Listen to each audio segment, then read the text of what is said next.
let's give this a shot. Now, I have streamed on Twitch before, but that was 9 years ago. So, this has been a little while coming. Let's see. I've got a computer here with the chat up. I've got my Windows 98 gaming computer here, and I have a controller because I figured that this constantly would be a little too loud. So, let's see how this goes. Alright, so looks like there are 3 viewers right now. I have no idea what the peak of this is going to be like. This is just going to be for fun and testing. So, alright. Hopefully all the audio levels are working out. Just for my own sanity, I'm going to see if I can hear myself. Let's see. Yep, that's working. Okay. Alright, let's go. So,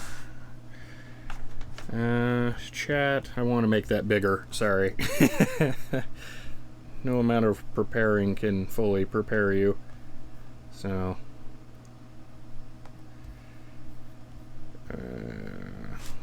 where is the, I want it to pop out, that's it. Chat.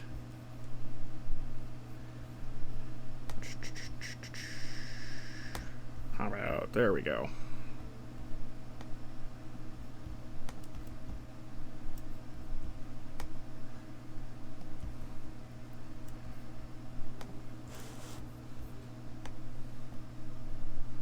Alright, let's give this a shot. Okay, so this is a real Windows 98 computer running a Voodoo 5 and a Pentium 3. We're going to go ahead and try streaming this game. Now, I have this set at 1280 by 1024, but one of the more problematic things with doing VGA capture is resolution switching. So I actually have the ability here to change resolutions for the VGA capture on the fly, but for right now we won't have that be an issue because Windows 98 games mostly respect what you set. So that shouldn't be too much of a problem. Alright, so yeah, let's go ahead and try this out.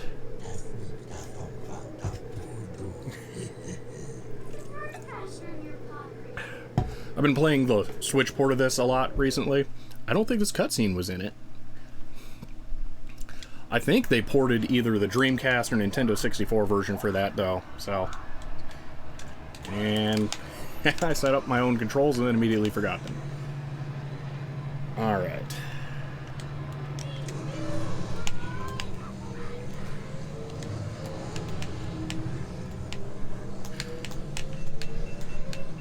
This is a game that I've spent way too much time playing. So, I'm going to be showing off a couple of tips and tricks here while I do this too, just because it's kind of fun. So right here I'm actually sliding, which I don't believe when the Switch port for this was first released, it had a keybound for. So that was kind of a fun little oversight. They fixed that on the first update that fixed the HUD. So that wasn't a problem for too long. Oh yeah, on Twitch you're supposed to like set what game you're playing and all that too, huh? I don't actually know how to do that. Take a look at that after this race.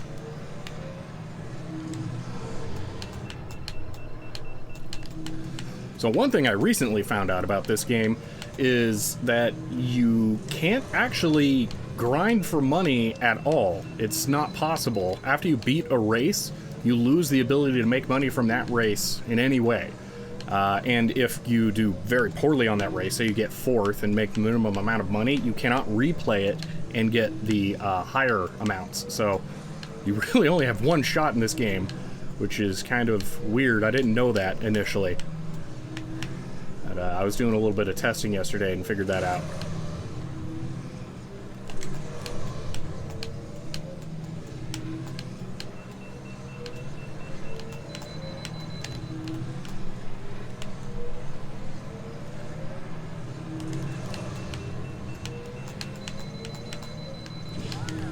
Oop, looked away. at the chat.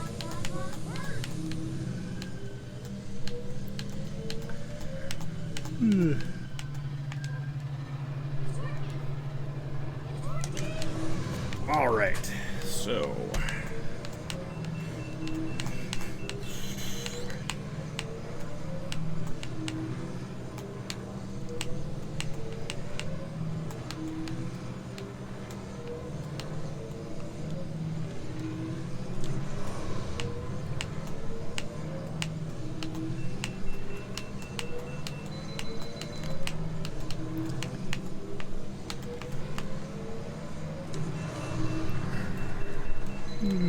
and there we go. So let's go ahead and try and set a stream title. I have no idea. Oh, yeah, like a title and a game and everything, huh? Probably should do this. Title. Wow, it's still set to Akbakuku, okay. First stream in 9 years. Playing some Star Wars Ep1 Racer. Okay, let's try that.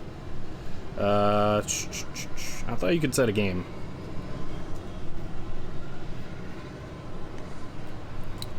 I guess it would be first Twitch stream, because I have done some Windows 98 streaming. Or not Windows 98, YouTube streaming, that was it. Okay. And, alrighty. How do you set a game? Really thought you could. Oh well. Next time. Figure that out then. Okay.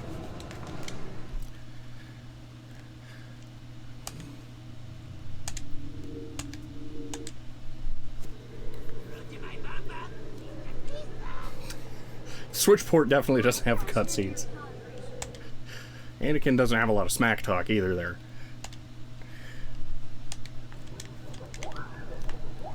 Now, I know there's a way to do a boost start. I can never figure it out, and I have never needed it once. I beat this whole game without getting any upgrades before, using just Anakin's pod, and still didn't need the boost start. So I don't think it's going to help all that much.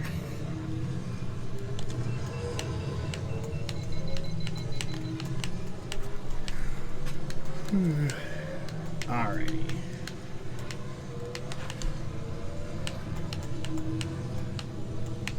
I have no idea how good the camera angle is and everything. So this camera is actually my Blackmagic Pocket Cinema Camera 4K, being captured with my Blackmagic Intensity Pro. That's a non-4K Intensity Pro, so the video capture resolution is actually only 720p, but the camera doesn't have a configurable output resolution, so I'm using a scaler to scale the 1080p down to 720p. So the quality is, I mean, it's better than a webcam, better than the webcams I own at least, but it's not perfect. So, but I think I did it well enough. So the chroma key is a little interesting. So this is actually a white sheet, and I might be able to make it easier to see if I put my hand behind it. I'm blowing it out with lights behind it, and then chroma keying to just pure white, which works out fairly well, I found. I was wondering, yeah, the shirt is kind of chroma keying a little. It's actually color keying, not chroma keying, because it's on a very particular color. Let's see. I think just stick with Anakin until we get Mars Glue.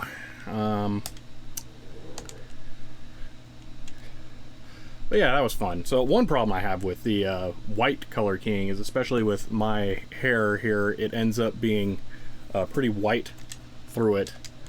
But I did a whole bunch of complicated stuff, so you might be able to see that I have like a drop shadow under me. I basically made one of those, but inverted it, and then blurred it and masked it to darken the edges of my chroma key.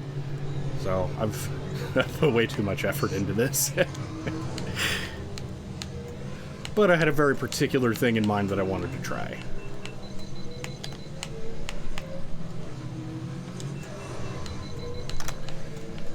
I'm a little concerned about some of the stuff I'm seeing with my Voodoo 5 here. There's a lot of texture issues that seem symptomatic of memory problems. It's not good. I don't want to have to replace a RAM chip on it. I've already recapped it, so that's not going to do me any good.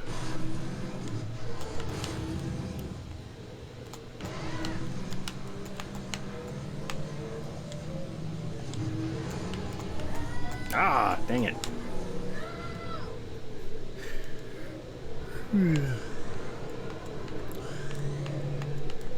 Ah, first chat.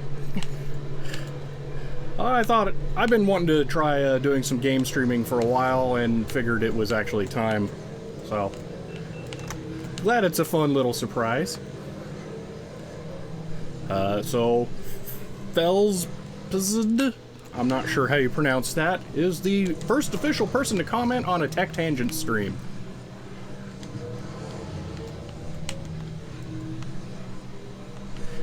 I don't know how long it's going to stay on the overlay chat. I don't think it has a fade out, so it'll probably stay there for a while.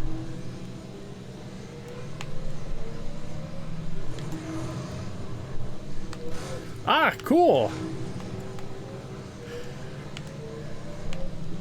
Hey, Zemius. I think that's how you would pronounce it. I think that's just what you go by on Discord. I've not seen the Cattern part. At least I don't remember it.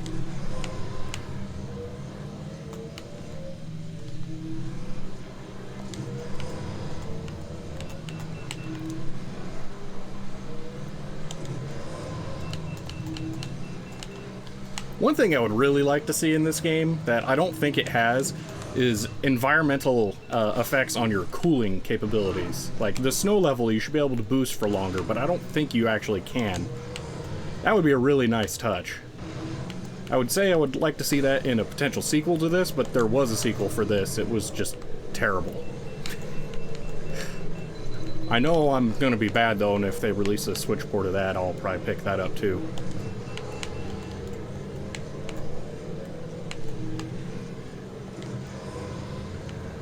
See, I can already identify one potential improvement I want to make to this setup. I want a portrait orientation monitor by the camera, so I can look at that when I'm reading the chat and have it feel a little more engaging. Oh, you know what would be super cool is if by the time I get a teleprompter, I use the teleprompter on the camera to read the chat, because then I would literally be looking at the camera. That would be really cool. You are literally the first person on Twitch to get it right first try. Interesting that you are not familiar with the Katarn surname, though, as it's from Star Wars Dark Forces. Ah, okay. I've been meaning to play Dark Forces. It, on paper, sounds really good. I don't think it's the Doom engine. I think they created their own engine for that, but I am curious. I know I had a Doom Star Wars WAD for a long time, and I played that a little bit, but that wasn't that great. But now Dark Forces is on my list of things to try. Hello, Bad Bunny himself. Greetings, oh mighty Retro One. Try not to crash while reading this. It looks like I narrowly avoided doing such. Hobbitses do it. I believe that's a reference to me saying I'm interested in Dark Forces. So I could actually reach a sealed copy of Dark Forces from here right now, but it's behind the camera tripod, so it would be very detrimental to the stream. So is the stream having stutters? Because I'm playing it back on my laptop here, and it seems to be having issues. I don't know if that's an encoding or uploading problem. I've been having tremendous uploading issues with my internet service provider recently, to the point where it actually was impacting my ability to upload videos, which was incredibly frustrating. So, I don't know how stable it's going to be for this.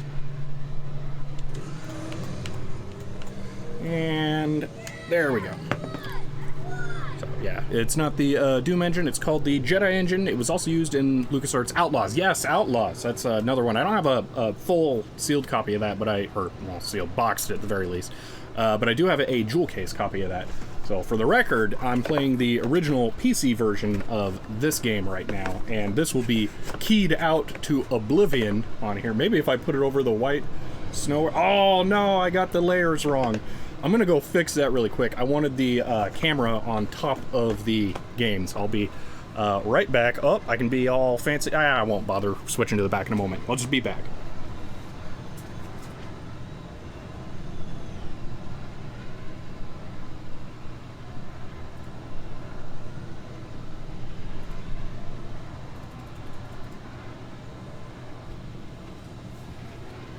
Okay, I don't think I'll have to transition. There we go. Well, it wasn't as much as I'd hoped. All right. Okay. Yes, there were some glitches. Overall watchable. All right. Well, it was actually concerning the teleprompter, but fair enough. How was your delay?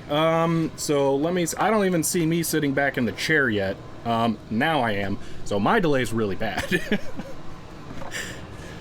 Shelby, on the Twitch, what will he do? He will use a, I don't remember what anniversary this was. 35th, Nate?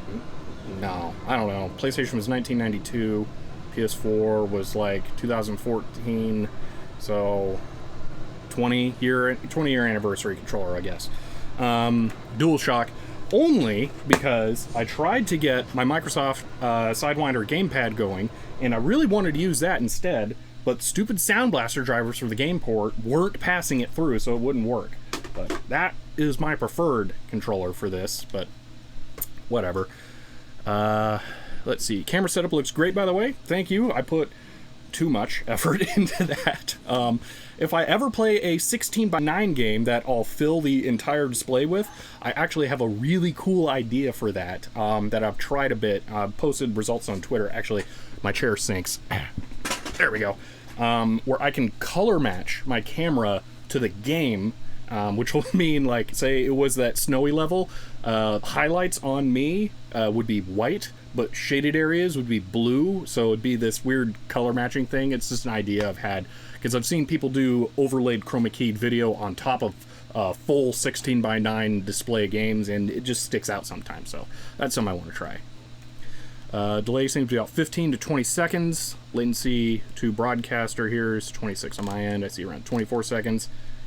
That's really bad. I've seen way lower for not like super huge streamers, but I have no idea.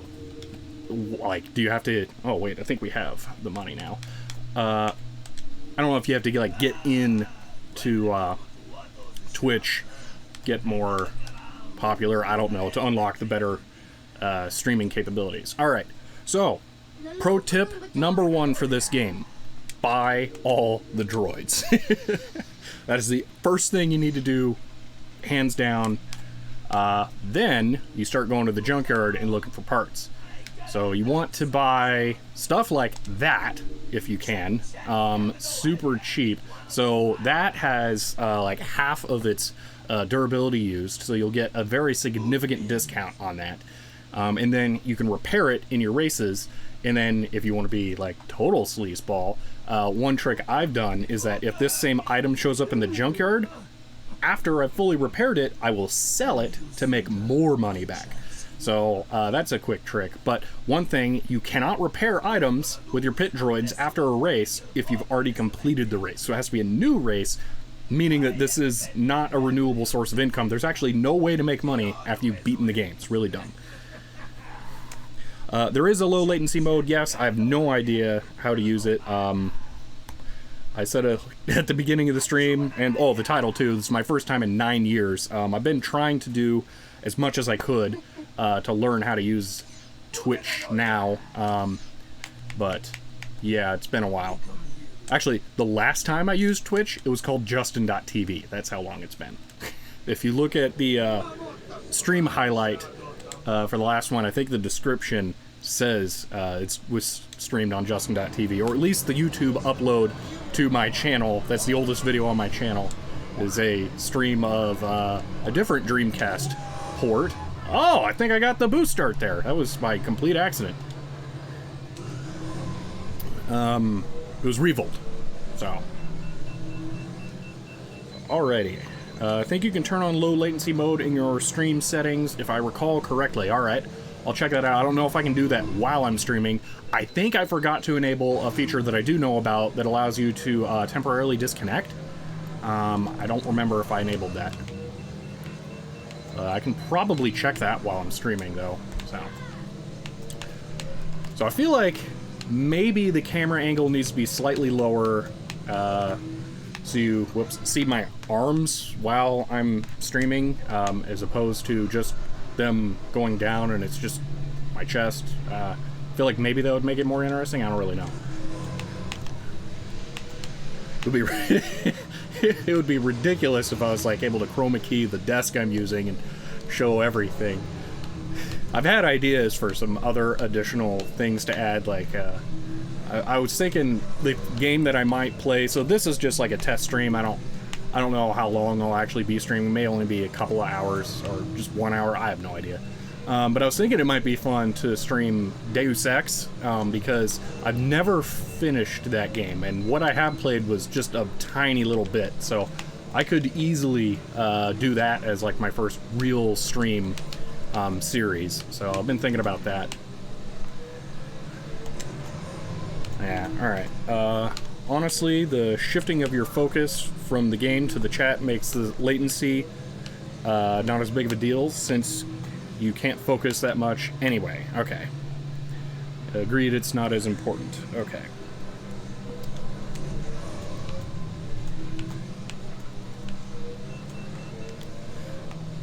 It's a random question, but where do I get the Schrodinger's cat shirt? I've loved seeing it in your videos. I don't remember wearing it in videos before, but I do like this shirt. This is a woot.com shirt, or a shirt.woot.com shirt. A couple years ago I would have said you're out of luck, because they previously would print one shirt a day and then that was it. You can never get it again. But they added an ability to buy any previously designed shirt. So you should just be able to go to shirt.woot.com and purchase one there. So I actually have two of these. If you've seen them in alternating states of condition, that would be why. I think one is in much better shape, although they're both pretty old now, so they might both not look tremendous.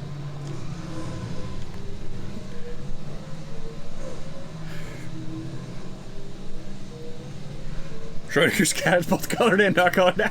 Yeah, I hadn't considered that. I was afraid it might get keyed when I started it, but I figured I'd just see what happens. So I may also take off the hat, because it's a little warm wearing the hat for extended periods of time, and I don't want to sweat in it and discolor it. So my drop the hat or switch hats, I don't know. The Atari hat I wore in the last video on the 4 floppy disk stuff, it's what?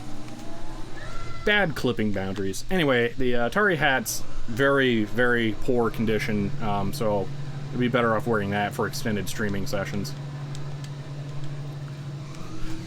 Ah, you're welcome. I'm gonna say Ness, just to shorten it, since, you know, texting and driving is bad. Don't do it. Why can't I boost? Oh, because that's off-road. Oh, because I'm messing up the controls, that's why. I'm not sure I rebound these totally the same as the Switch controller, which is what I've been playing more now recently, so... yeah.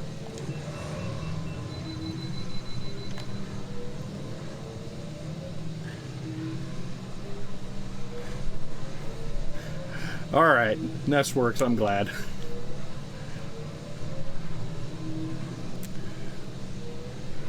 So it looks like I got the camera okay. I didn't think I should have checked the camera quality on my second computer, or my MacBook, because it has a much better display. So I actually have really, really terrible monitors that I use for editing. So I almost can't trust the color for that. I basically use the waveform analyzers and vector scope when I do color correction, just to make sure I don't blow it out too far. I've been going a little over the top recently. That's kind of intentional. I was just trying to go for that. I see. Ah, cool. Thanks for putting the link in there, Ness. What are you playing the game on? So this is my new Windows 98 PC. So this is actually, I can even reach it here.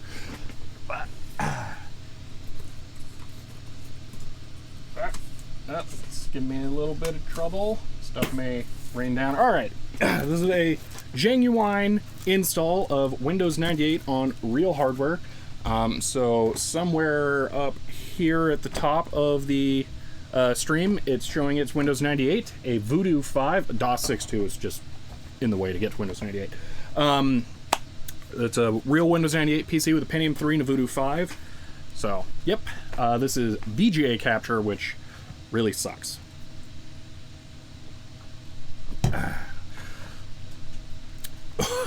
Fan in my Mac is going full tilt because it's terrible. Alrighty, let's see. Ooh, that's a good one. Can't afford that. Alrighty. Let's see what we can find.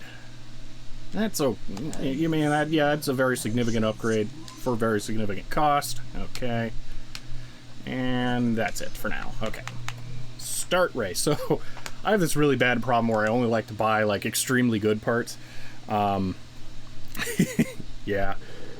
So time to install OBS on the Windows 98 PC. You can barely install Fraps on Windows 98. That's about as close as you can get. So, oh no! Oh, phew, thought it crashed. Oh no. Can you get OBS for Windows 98? No. I mean, the older Windows version of OBS might be able to run on Windows 98, the classic version, so I don't know. So just for the record, my delay's so bad, it just went black to switch to this race. So. Yeah, I saw the video on VGA capture, seems like a mess. It is. So this is actually just the AverMedia Broadcaster HD. Because this is just Windows 98 and the output's more standardized resolutions for these types of games, I don't need the converter box. Oh, I messed that up. I was trying to boost, which is hold forward, and you need to lean back for that, so my fault.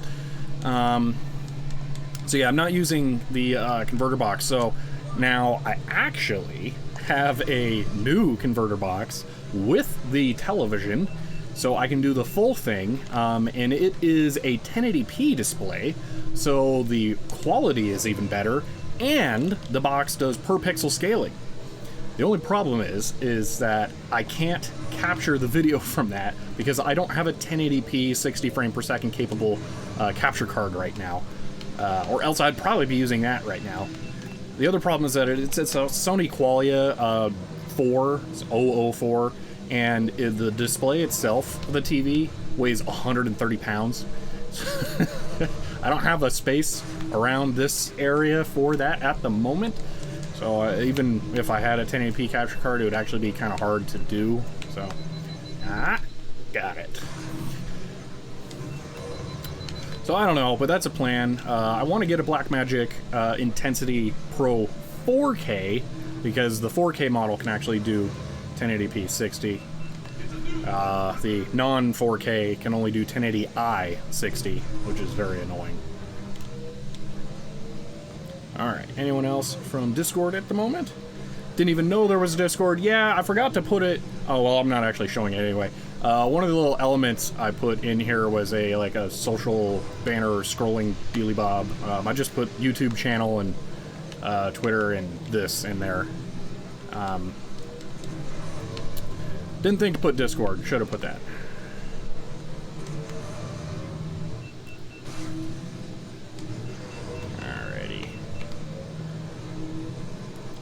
Came from the tweet. Yeah, so I tweeted about it. Just trying to get like a medium amount of interest, not like large. Because if I was trying to go big, I probably would have done like a YouTube channel announcement thing. Not a video. I don't remember whatever the weird like messages, the text posts that you can do. Are they just called posts? I don't even know.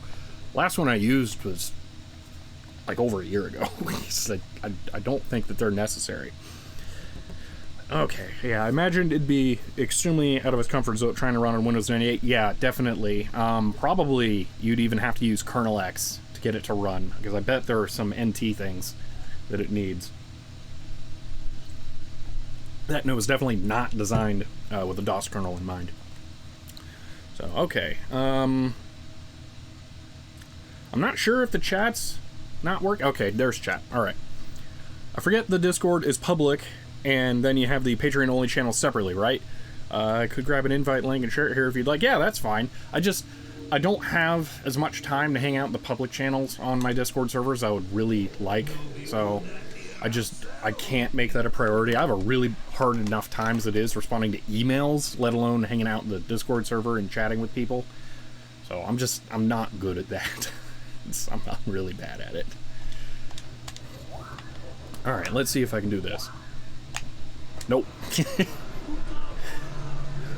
I'll read the manual again after the next race to figure out how to do the boost start.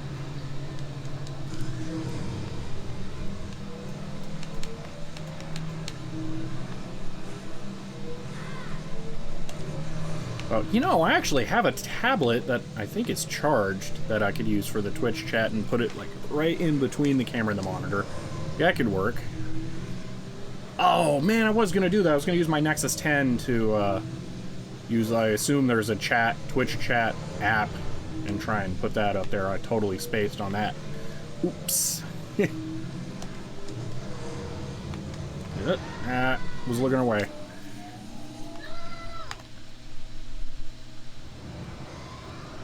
So I think the manual specifically says that the pit droids will repair your upgraded parts.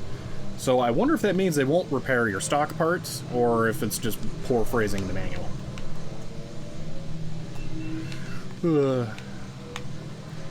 This location has the worst tracks in the game, and that's why. That's nearly unavoidable. Now I am curious about the second iteration of this track. I'm going to intentionally run into one of the asteroids, because there's a glitch, at least on the Switch version, with that one, where it'll spawn you inside the asteroid. So I don't think this one has the problem, but I don't know yet. It's mostly on the second version of this track that I've had that issue. Oh wait, not an admin, so can't invite. Go to the about page where the rules are or something. There's a link there, and you just copy paste that link. So you can track how many people are added by a particular link, and the intention is to be able to see, like, it's kind of like an analytics thing where you can see where you're getting people joining from.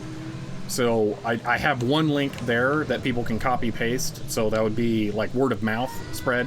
I'll generate a custom link for Twitch for the Discord server after this, and then link it somewhere, and then I can see, you know, like how many people come from just Twitch. So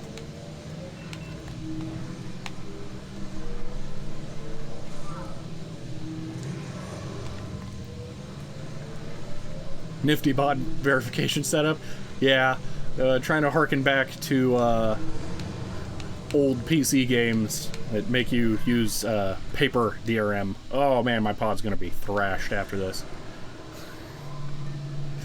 This race is not going my way, other than I'm winning, but this game's really not that hard. I wonder if there are mods to increase the difficulty of it, actually. I wouldn't be against that.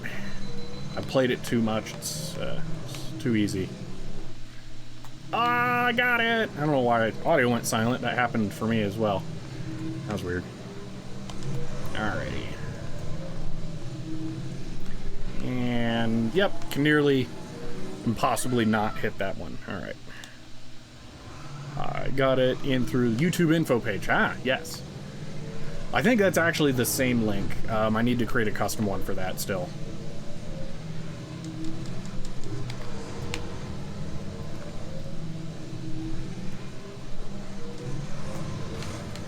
Oh man, this is a long track. I thought this was lap 3, but it is not.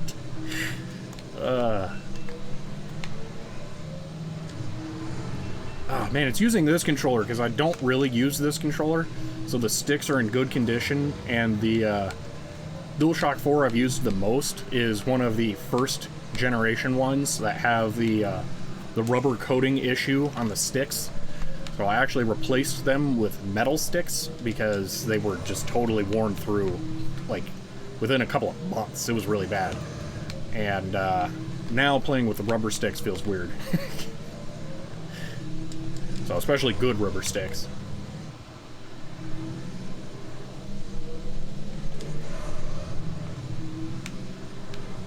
So it's kind of funny. It seems like most people have memories of this game on the Nintendo 64.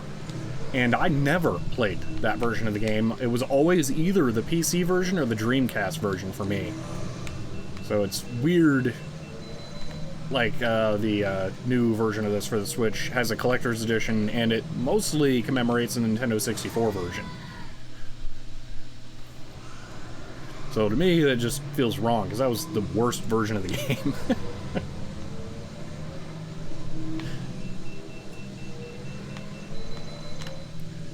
Ah, got it. So the thing about these segments is left and right push you left and right, but also spin. So you kind of go to the outside of the tube and then move around. It's really, really hard to control. That is easily the worst part of the design in the game, is this level. Well, this location. There are multiple tracks on a location. So...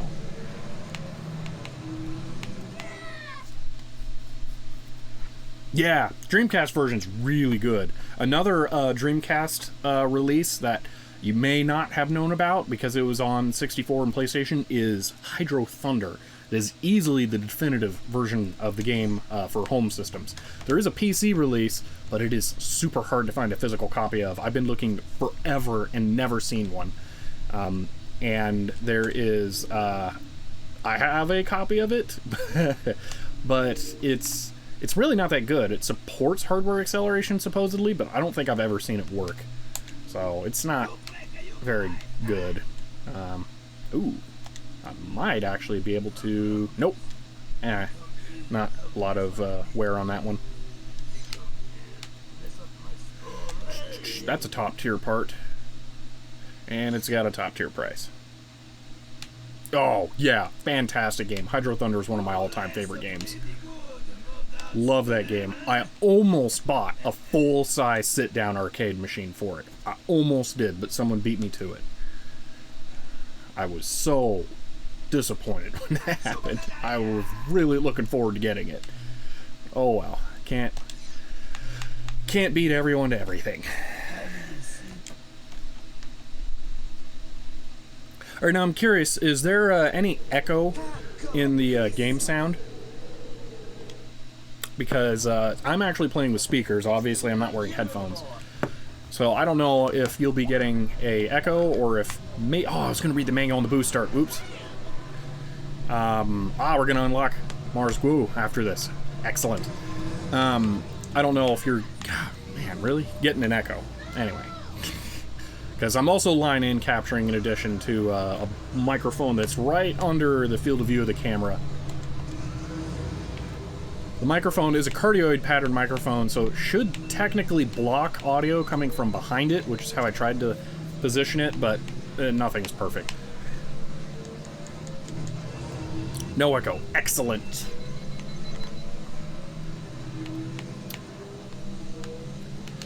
This track is, may not be actually this version of this location, I should say. It's also one of those mean ones. There's one area, or one turn, where it's got one of those big crane machines. Okay, so... whoa! Okay.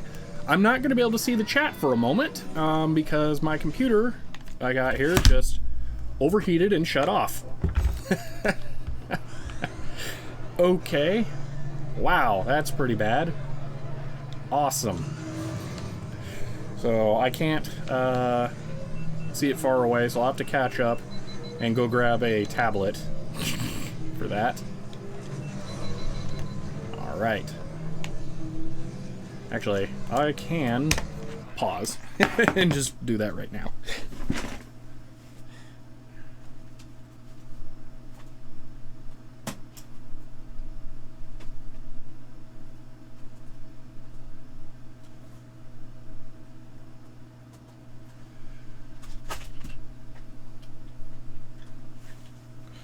Okay. Thought I had an actual tablet stand for this thing, but I guess not. So I'm just gonna prop it up and hope for the best. Okay. This thing sucks, by the way, so this might take a moment. The reign of the Nexus 10 has long since passed, and this thing just lags like crazy on everything now, unfortunately. So, let's see, is there a Twitch? See if they have just a chat app, because I really, really don't want this thing to try and come even close to video. Oh, the computer just turned on. It's restarting. Maybe I can just pause the video on it. I didn't drop the tablet. You didn't see that. It was it was low, and now it's lower. Okay. Yeah, it's coming back. Okay. It is logging in. I don't know if it'll resume the session or not. It did not. Okay, well, alright. I don't know why it had such an issue. Let's do this. Just the display brightness, so it's using a little less power that way. It is plugged in. So that was strange. Gotta love how anything can fail when you're live. Never know what's gonna go wrong. Okay, I'm just gonna get this going here. Still, just redundant. Looks like there's not a chat app. Sorry, I still can't see the chat if you guys are trying to tell me something. Okay, momentarily I'll be able to see the chat, and I'm just gonna close the video page just so that's not lagging me out. Okay, I have chat now, but it doesn't show me previous chats. Okay, so Twitch chat's more IRC than I remember. Alright, there we go. So that should work. Okay. Okay, that's going to attempt to install now. Alrighty, I'll set this down here. Alright, just handle a couple of things here. Okay. Let's give this another shot. Why is it still going crazy? No one said too much, just me, and all I said was cranked up my headphones, double check, and no, it sounds great, no echo, excellent. Loving all this B-roll footage for your next video. Oh, for the floppy video? So that was something. That was 70 shots of B-roll that I actually took. I didn't use all of it, but I took over 70 shots. So that was something. Why is this going so bad? You know, I installed something. I'm gonna uninstall it. Or let's just look at top here. Main thread. What on earth is main thread? Got web content. I'm just gonna kill that. See what happens here. If it's chat, then I'll bring it back. I have no idea.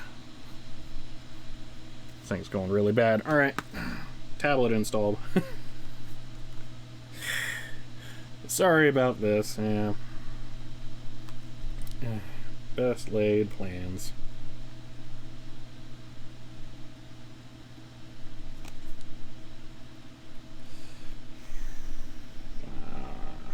What is that?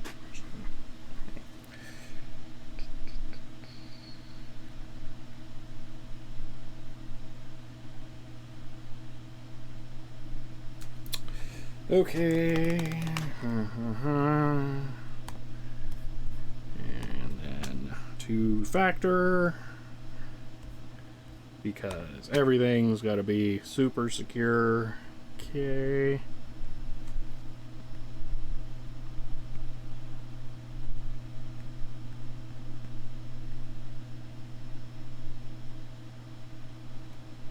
There we go. All right. Might as well do that.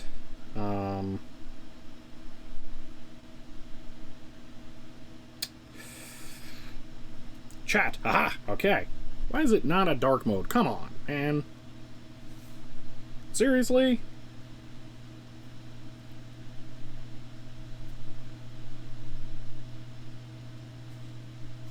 Okay, whatever. That's really weird. Seriously, how is it not dark mode? Ah, enable dark mode. Bingo! There we go, got it. Excellent. Alright. Now I think I have chat. Okay, 2FA on Twitch because you have to know this message is for me and no one else ever. Yeah, I know. Okay, there we go. Excellent. Glad this is not an OLED display, or else dark mode would actually save power. Just go ahead and leave that somewhere. Sure. I have no idea how the display is going to work on that. But, alright, just leave it there. Okay. Continue. And not wipe out. Good. Oh, nope, did wipe out. Alright.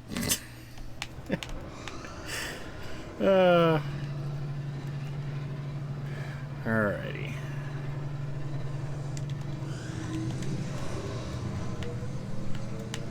I think I need to... No, I know that's not the boost button. I keep wanting to push square for the boost button on here, but I know that's not what it is set to on Switch. Weird. I tried to mirror those controls, but meh.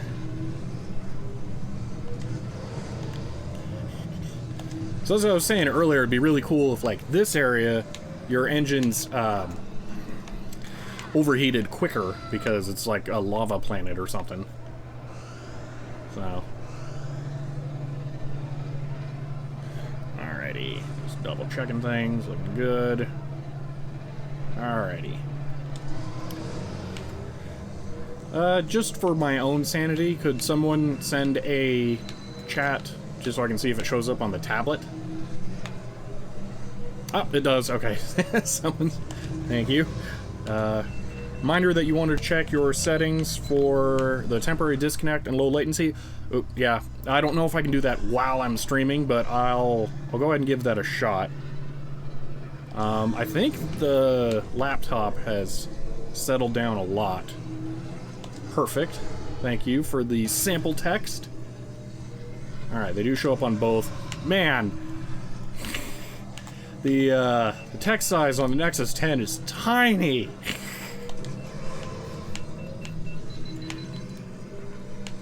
Oh, you know, one thing I forgot to set up here is better audio settings for the microphone. So I should actually use an expander and limiter.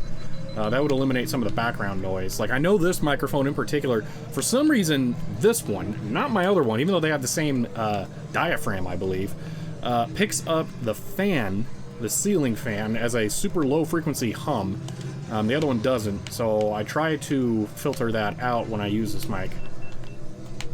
So, let's see here. Reminder test was while you're still paused there. Yeah. Yeah, the delay seems to be pretty bad. I'll look at all this later. I guess the I feel like the low latency mode's probably there for people who are like bigger Twitch streamers who are gonna have more viewers, but really they don't need that, because when you get your chat to the point where there's like, you know, 100 messages a second, you can't read them. So maybe it's there for like art streamers who don't need to chat because they're busy and they're not chatting. I don't know. I know there's different kinds of live streams where chatting just isn't necessary, and they probably want it disabled for those. Alright. Oh, another long race. Oh well. Oh, I forgot to check my damage. I wanted to check that. Okay, so damage, other things, the stream settings, and parts. There was something else I swear that I wanted to check. I don't remember what it was now. Oh well. So is there a plan to begin streaming regularly? There is an intention to maybe stream regularly, but there is no plan, no schedule, or anything like that. And when I stream, it'll almost always be during the day like this, because I tend to like to unwind at night. Like after 5 p.m., I try to be not working or something. So try to at least sort of make this job 40 hours a week. Doesn't really work out that way, but you know, try to. But the way that I have all of this set up right now, the camera, that's the most difficult thing to implement right now. But it's all fairly easily doable to set it all back up. So this is the same table I'm playing this at is actually where I film the 4 floppy video and the killer poke video and all that stuff. This is an area I set up specifically for doing video capture for old computers. But I also have it set up to where I can easily take everything off and do just whatever at this table. So this is my super wobbly table, by the way, that everyone thinks it's going to fall over and collapse and destroy everything on it.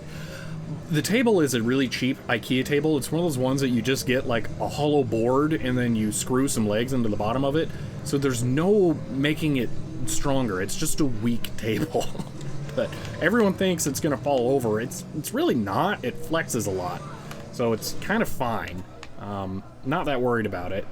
But it wobbles all over in videos and drives people nuts. So I was actually thinking it might be funny to stabilize the video to the table in an upcoming video, and then have the world wobble around it. But it's not really necessary. Okay. Hey Shelby, just want to let you know you have the best looking streaming presentation I've ever seen. Slick and very smooth, just like your videos, and not overdone. Works really well. Thank you. Best pod in the whole game right there. We're switching immediately. Ah, there we go. Oh yeah, I wanted to show this. Look at how super small the text is on there. That's... Oh, now it went away. Chat. There we go. It's so tiny. Nope, can't zoom in or anything. There might be appearance options somewhere, but I'll have to figure that raid. Tagging a screenshot. Oh, okay. Let's see. Oh yeah, I was gonna try the low whatchamadeal settings. Okay, so let me bring Twitch up here. Twitch.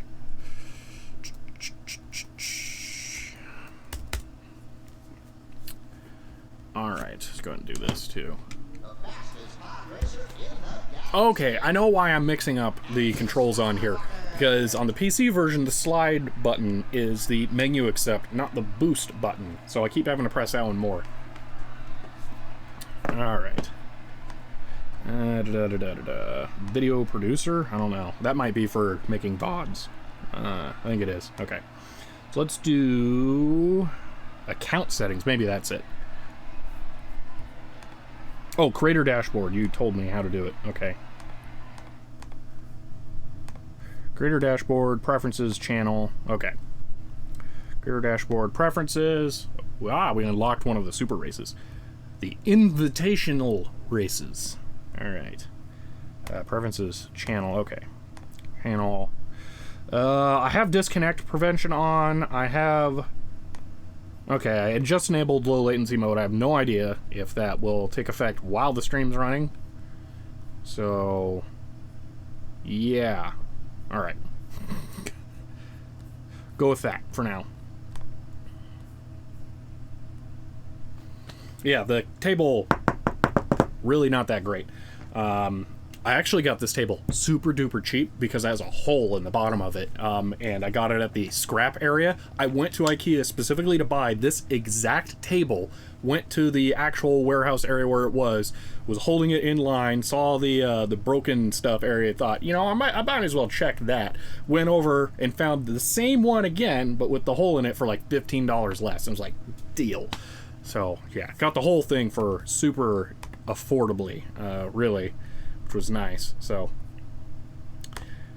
yeah, I'm thinking about changing up the video area. I have like the worst OCD for this, but I have an idea of how I could do it to where I could get a longer setting area, which would give me a little bit better video options, but I will have to completely tear apart my record and hi-fi area to do it. So not super thrilled with that. Plus then I don't have anywhere to put those things, so yeah, and my idea would block the only window in that room, which isn't the most fun. So, okay, it was, is the artifacting flashing from the snow or the PC capture? So, if you're talking about, like, let me see if I can force them. The junkyard might have it. So, in the post there, where the mouse cursor, okay, so you can see it right along the edge here. I think that's the graphics card. I think there's something wrong with one of the memory chips, because I've already recapped this graphics card,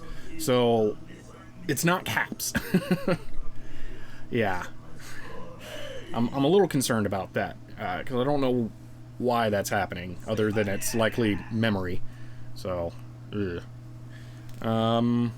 What does the Twitch Prime? Wait a minute. Did I? Hold on. Activity feed. Okay. Oh no. This app is terrible. It's part of the rendering engine. To be honest, I've had that problem happen on my exact same machine. Oh, with this game in particular, or like other games? Because I can't remember if it happens in other games. I'm trying to remember if my copy of Driver on here has a no CD crack or not. I don't think it does. I think I have every game on here require the CD. Yes, with that game. Okay. Latency is 4.3 seconds now. Interesting. I wonder if it skipped ahead when I enabled that or not. You might have missed some of the stuff I said. Okay, let's poke around. That's not a bad one there, I think. It's pretty beat up, and I can afford it. Alright. That's, oh, we need to switch to Mars Glue as well. Do that in a little bit here. Yeah, it did jump a little. Okay. Oh, that's so nice having the chat be so much quicker. Okay. That was worth going and finding that setting. Control nozzle. I can't remember what the better parts are. Yeah, let me go ahead and swap out here, and then I'll show you another trick you can do. So let's, oh, change vehicles right there. Okay. Change vehicle. Let's do best pod in the whole game. And now I'm going to cheat a little here, okay? At the pod select, at save select. Now we're going to go back to pod select. Alright. Select the same pod, go to new race, yada yada. Junkyard, and parts reset. So we can shop all over again. I think that's one of the better parts. That one's the best part, and it looks like it's in pretty bad shape. Not bad enough shape. Yeah, we can actually talk things now, yeah. As long as I remember to look over. You know what I might be able to do here? Let me try swapping around. And drop the controller. Swapping around, just have a random floppy drive here left over from the video. My control keyboard and this. And maybe I'll notice this more often if it's right there. It's more in my field of view, so that might work. I'm going to turn up the brightness a little. Oh man, Watto, you just gotta keep going on and on and on. Just non-stop. They come here, they look around, they know buy, why nobody buy? Is that gonna be next? There we go, made the fonts. No, chance cubes. Okay. I think this one's pretty good. That might be top tier. I really like buying best parts I can. They paid to use his voice and you're gonna hear it. Yeah, that's for sure. You know what, it's time to start buying some parts. That one's not a great deal though. So, I think that one's not bad. Ah! Deal. I'll take it. Alrighty. Let's move on to the next race.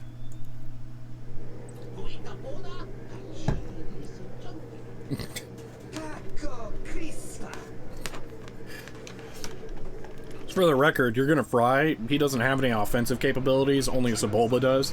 And, oh, it's right behind me too. The Sebulba's offensive abilities are terrible. Oh, I was gonna read the manual for how to boost start. That was the third thing. Ah! Oh well, doesn't really matter. Oh yeah.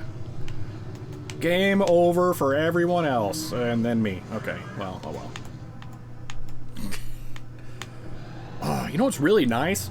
So I redid this whole area a little while ago because I had cable management stuff attached to the bottom of this table, and I had a lot of wires draped on it for sound and KVMs and all that stuff. And I redid it and put everything into the shelves behind the table, so now the table actually is attached to nothing. I could pick the table up right now if I took the monitor off.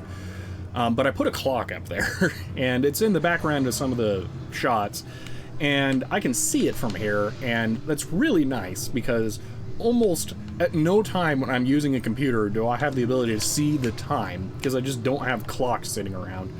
So it's kind of nice to be able to see that. It is the weirdest, littlest thing. It's also an X10 controller, too. I have a bunch of X10 stuff, keep meaning to play around with it, just never get around to it. The lamp controllers kind of suck, because all I have are LED bulbs, and they do weird things. So, okay, here's one thing. I think LGR talked about this in his X10 video, that LED bulbs will pulse when they're on an X10 outlet and they're off.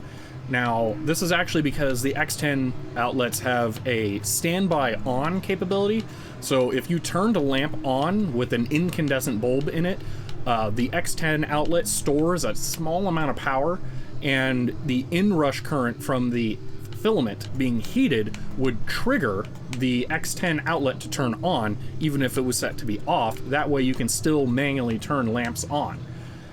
The LED bulbs are lower voltage to activate than an incandescent bulb, at least for as far as heating up the filament. And there's a capacitor in the LED bulbs that will charge, and then once it hits the forward voltage of the LED, it will power it, but then it depletes the charge of the capacitor almost immediately, and then it starts that process over and over again. This happens because in order to do the standby on in the X10 controller, it has to give it just a little tiny bit of power all the time. And that's just enough for the LED light bulbs to power on, pulse the LED, and turn off. And it's amazing how slow it actually is. It's a very small amount of power that it uses for the standby control. But yeah, that's why that happens. Ah, got me good there.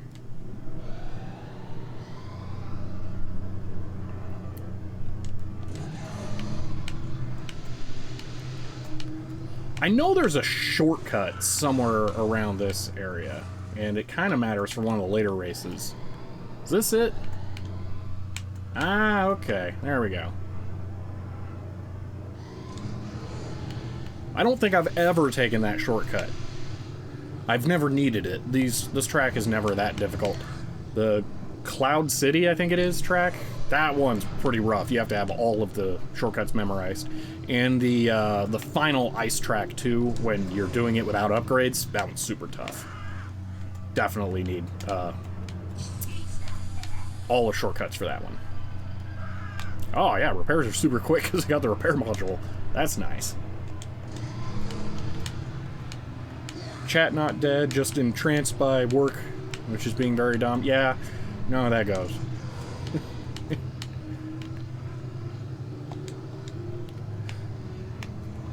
That's okay, just sit and listen as I regale you with stories of obsolete technology.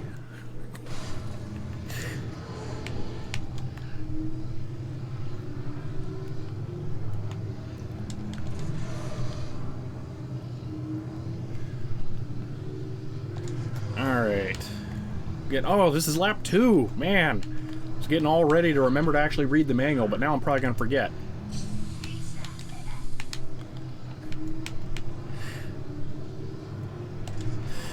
Well, I figure I might end up doing more non-game stuff on the channel. Like, I was thinking about doing a live computer build that was really similar to other computers that I already have that would just have a particular use case, and do that live here.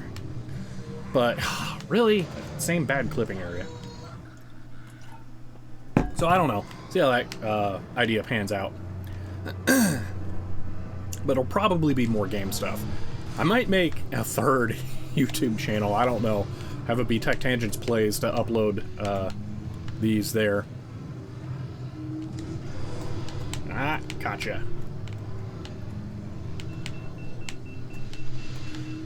I'm not doing a local recording for this one because I wanted to try downloading the file. Oh, I forgot to take the shortcut.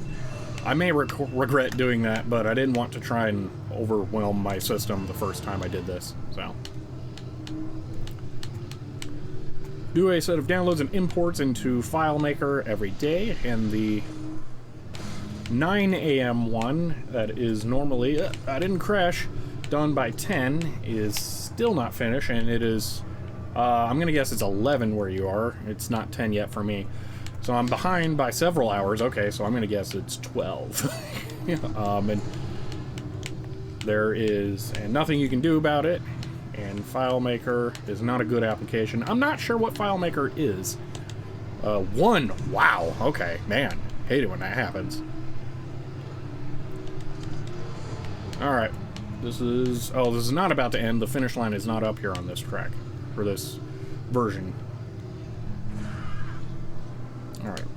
This isn't a shortcut, it's just, like, there.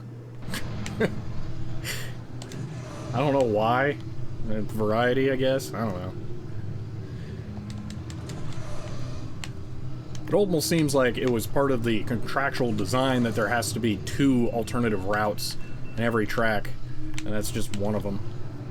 Well, there's actually 2 of those instances of that split level thing, but I don't know. Maybe they're just trying to do it every chance they had. Oh, that was it. Okay, manual. Boost start. Let's take a look at this. Okay.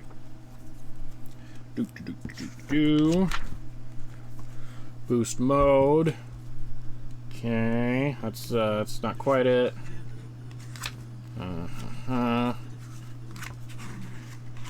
Yeah.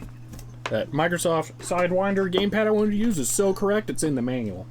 Oh, you probably can't see the manual. It's probably totally chroma keyed away. Yeah, it is completely. It's all white pages. Let's see. Claris is a subsidiary of Apple, makes it, and it's basically their version of Access, but not as well made despite being actively developed since 1987. Wow.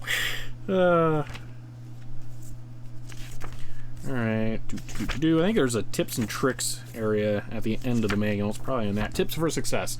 Okay, try to get a turbo start at the beginning of the race. To do so, pitch down. I think that means push up. With your game control device and hit the thrust at the right time. Hit thrust at the right time. So hold forward and push start when it starts, I guess. Okay, I'm going to try that. Oh, God. Alright, let's give this a shot here. Actually, let's go to the junkyard here. Oh, yeah, I forgot you make more money. So, let's see. Junkyard. That one's a not bad part right there. What's the condition? I'm going to guess great. Yeah. No, that's not happening. Block 5 again. No block 6s yet. I don't know if it restricts what items show up in the junkyard like it does in Watto's shop. Quad air brake. Way too good a condition. It's the last part you need anyway because it sucks. Or, I mean, you never use brakes. Not that they suck. They're just useless. Okay, so I can afford nothing. And it's not really a problem of bad RNG here. It just is not... I don't have a lot of money. Okay. Keep going. Read the manual. Okay, I'm going to try this. Is it thrust or boost? I think it's thrust. Nope, didn't get it that time.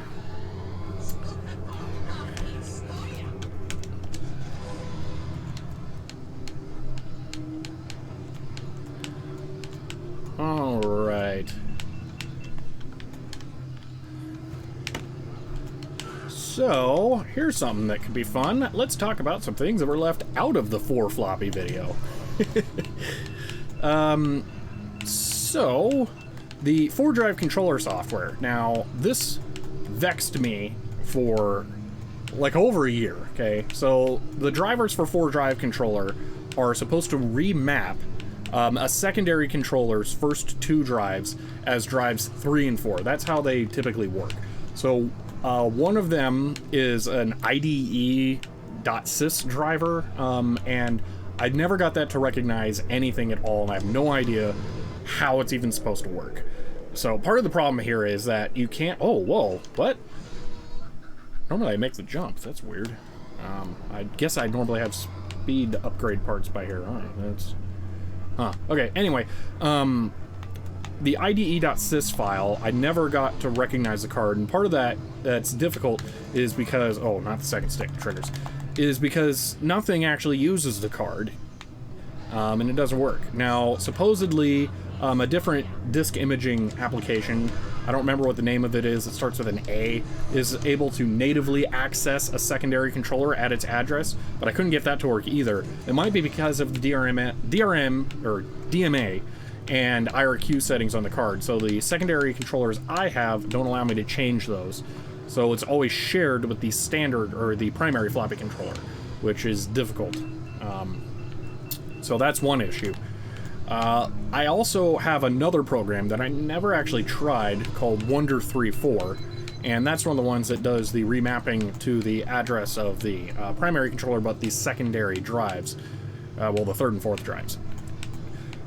Yeah, I may be interested in trying that again later. I don't know, just to see. But I'm so tired of trying to get that working. I just... No. So, something else interesting. Why do modern floppy controllers not have the secondary header? So this is interesting because I actually looked up the pinout of the newer chips that are on like a Super I/O controller.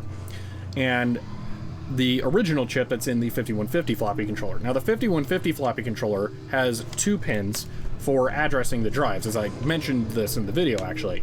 Now, let's see. Yeah, not gonna make it. Interesting. Okay. Anyway, so it addresses the drives with 2 pins because binary encoded, you could do that. But the newer floppy controllers that are in Super I/O chips also use 2 pins for addressing the drives. But they're super lazy and they're not binary encoded, they're just hardwired to the drive selects for drives 1 and 2. Well, 0 and 1. So they still have 2 pins, and they could theoretically access 4 drives with them, but they don't because they're hardwired to use them as a bare drive connection. So with the floppy controller that's in the 5150's card, you would need to have a binary decoder or probably bidirectional encoder chip to be able to interface 4 drives with 2 lines, but they don't need that with the Super I/O controllers that have the 2 pins set to address the drives individually. That's why they do it. But it's really annoying. It's so stupid that they didn't save pins on the package. It's just, yeah, really, really frustrating. Because the more I looked into that, the more I was like, there's no reason for every system to just not have 4 floppy drives, but here we are, they don't. It's so frustrating.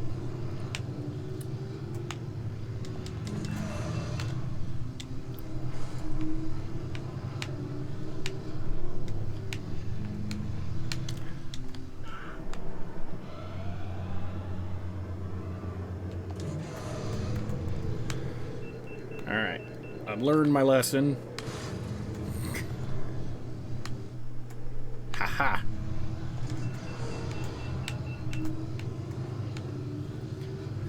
This game is really, really easy once you know what you're doing. At least all of the tracks but one. Yeah, I was saying...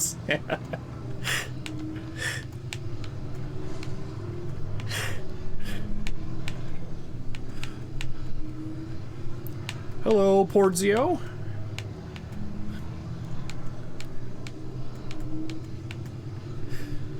I don't know what the Twitch chat emotes typically mean, so the monochrome face, I'm just gonna assume is equivalent to a /S.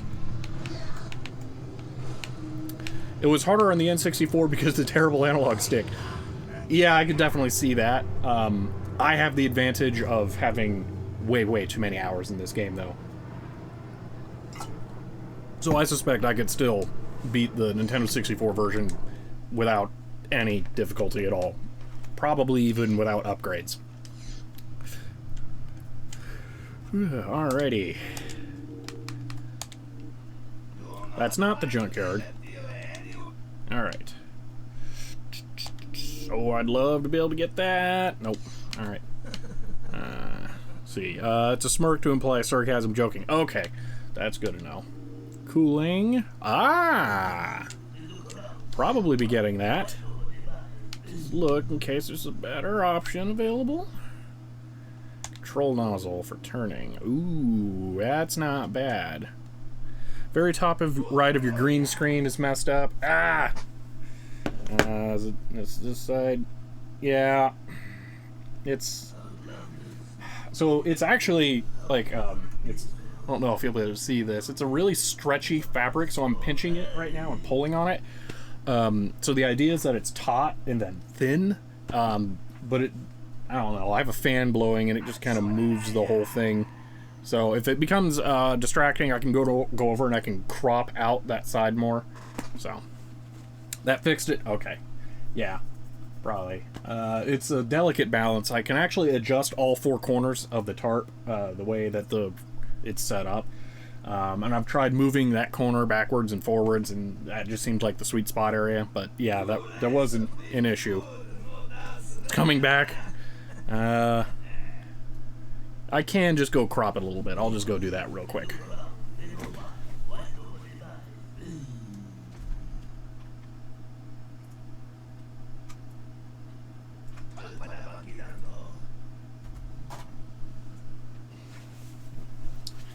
Okay, I think that'll have fixed it. Essentially, just wanted to let you know, because it's something you like to focus on at times. More for you than us. Yeah, I appreciate it. I've spent way too much time on my chroma keying setup here. Okay, so cooling or turning. Cooling is boosting. So I can make all the turns without upgrades to that. So I think I'm going to go with cooling. And I think that's top tier cooling.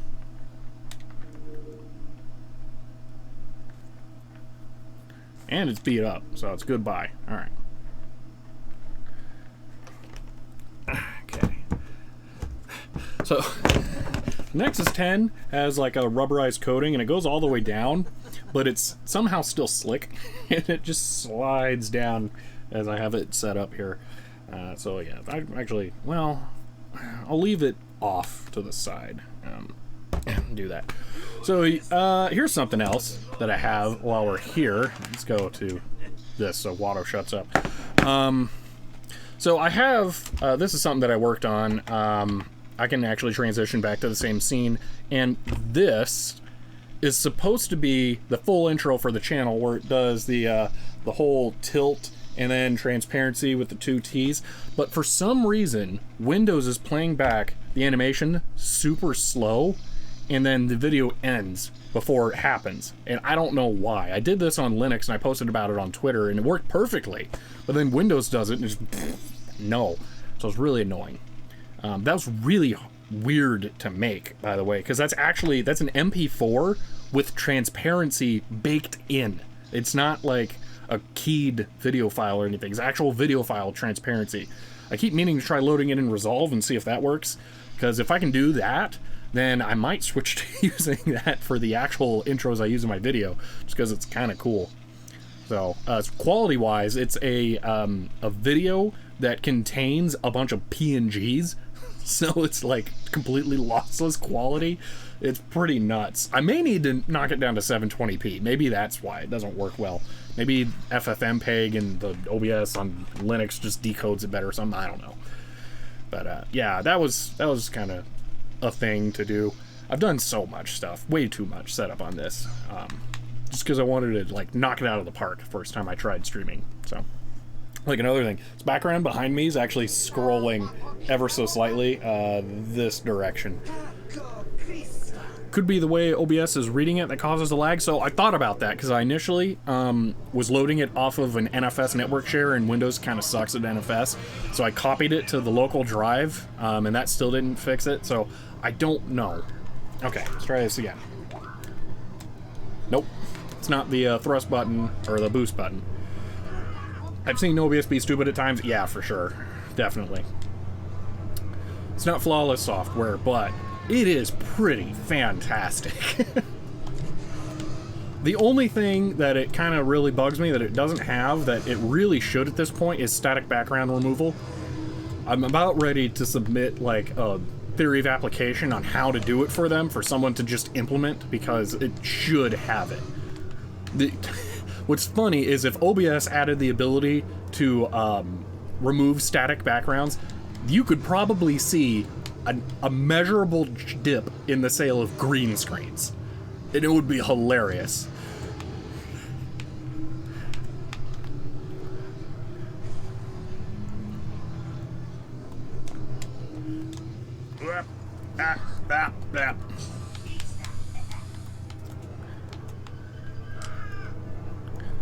All right.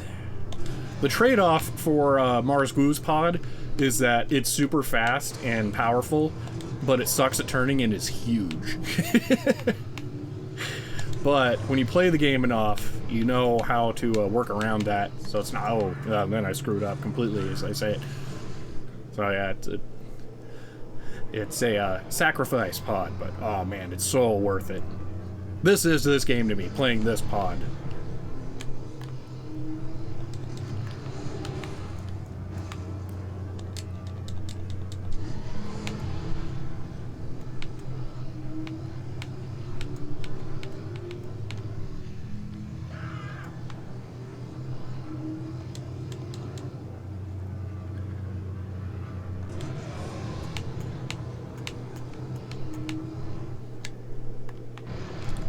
I mentioned earlier that Sebulba's pod has the flame jet in it. It's the only offensively capable pod. It's kind of funny that they bothered to put that in. I mean, yeah, it's in the movie, so it's like, I might as well put it in the game. But I actually tried to use it yesterday, and it's so hard because the pods are so small in relation to the track, and they're so twitchy that it's almost impossible to line up your pod next to them. And then I couldn't even see that it did any damage to them. They didn't blow up or anything. It was just like I was there bumping into them and having the flame jet go in their general direction, but it wasn't doing anything. This is weird.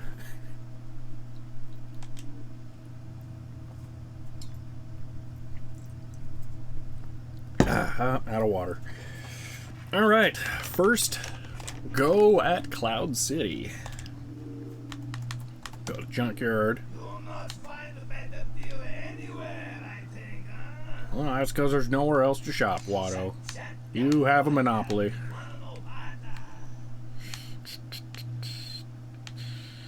Alright, that's all the parts. So, we should be able to see... Yep, my turbo cooling pump is fixed. Excellent. Now, if I go to his store here, I don't think I'll actually be able to see that. I think it's more than that. Yeah, it is. I don't know if it's it, though. I don't know if there's a better one.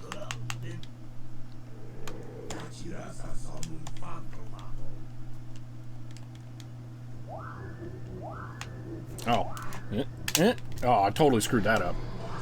I hate the triggers on the DS4s.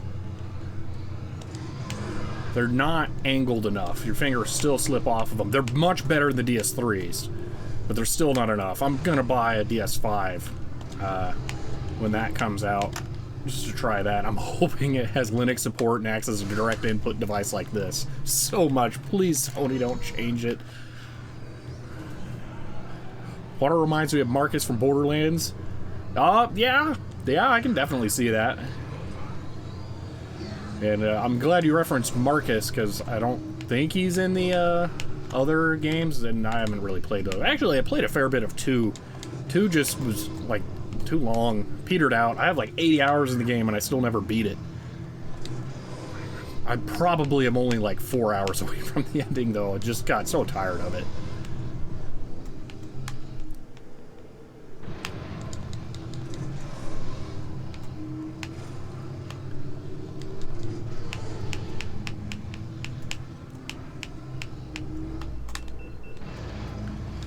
This is one of those tracks where it's hard to need more cooling capability. Ah, dang, than you have. Marcus is in at least 1 and 2, but those are the only ones I've played. Not sure about the others. He's a great character. Borderlands has lots of great characters. They did really good character design in that.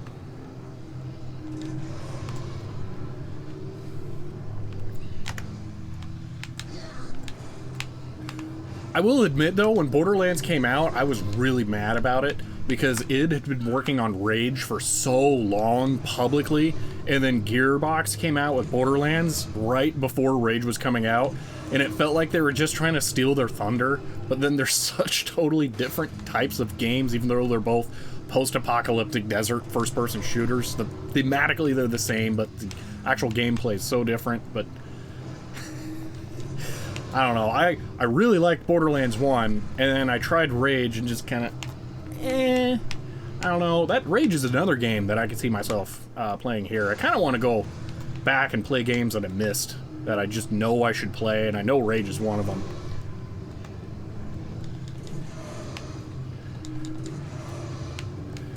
That would be a 16:9 game that I can try my weird color setup with the camera. It works really well, and I can tune it to have more or less of an effect on the camera. I think stronger's better, but yeah. Oh no! Don't text and drive, but I'll be fine. That's not a problem. Oh no, I was so close to losing. You know, I can see that, but I love Borderlands so much more than Rage. I respect it for what it is, a great id Tech demo to show off mega textures. Yeah, that's what it was. They did Rage, and then came along with Doom 2016. I want to say, wow, like 8 years later, maybe?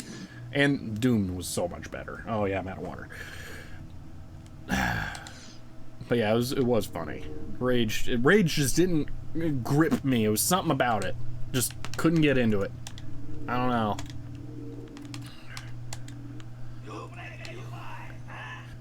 I've said this game's easy, but it gets exponentially harder. It's so easy right up until the last, like, 5 races or 4 races of the last series, and then the invitational events have their own difficulty curve. So, okay, so here's an opportunity where I can make money. So this is the same part, but now it's damaged, but I already have it fully repaired, so cha-ching, free money. So now I might actually be able to afford one of these parts I couldn't before. Oh, I'm so close. If I had any other parts, I could sell them. Oh, no, I'm not doing that. That would be dumb. I could downgrade at his shop, though. That's a max spec part. How's it wear-wise? It's not a bad deal.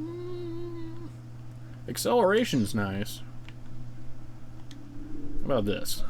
I can just get that outright. Oh, that's a super good deal, too. Oh, that's the third from the best.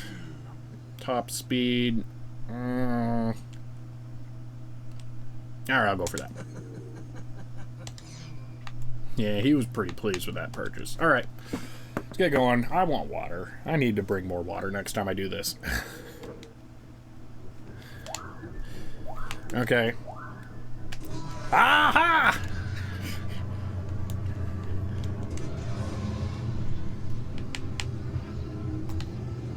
I don't know if I've ever successfully done that. Oh, this is the track where they get you. Yeah. This is the one. The last turn right before the finish line, there's one of these big crane vehicles, and it's going up and down a ramp. In the second lap, it's at the top of the ramp, and when you take the turn, you just crash right into it because it's like a jump at the same time, and you can't control where you go. So I'm predicting now, I'm gonna crash at the last, no, right now too, at the last turn on the second lap.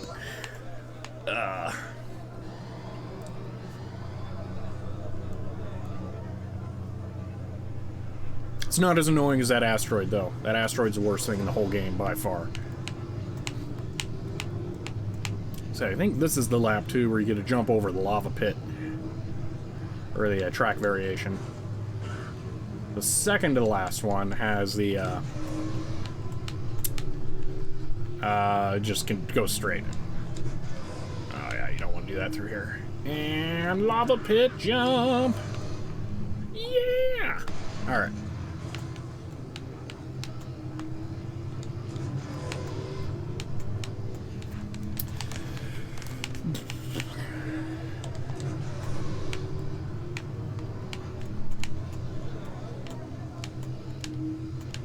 And, yep, there we go. Oh, I guess it's the first lap then.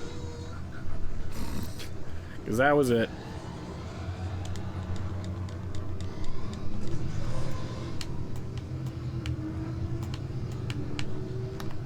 I guess it's the last real turn, but there's one turn there, I guess. I don't know.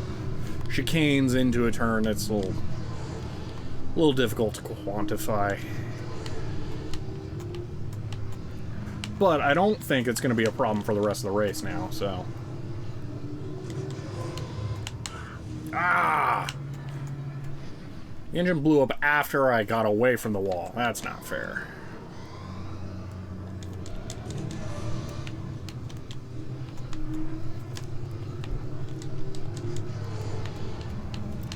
So if you get real good with the slide button, you can do like nearly 90-degree angle turns. I've been doing them in this track. It's kind of funny. Because it's absolutely abusing how it's meant to work, I believe. Try and do in here. Yeah.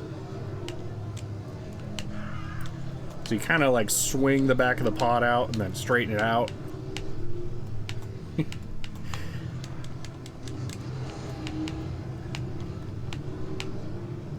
Arr.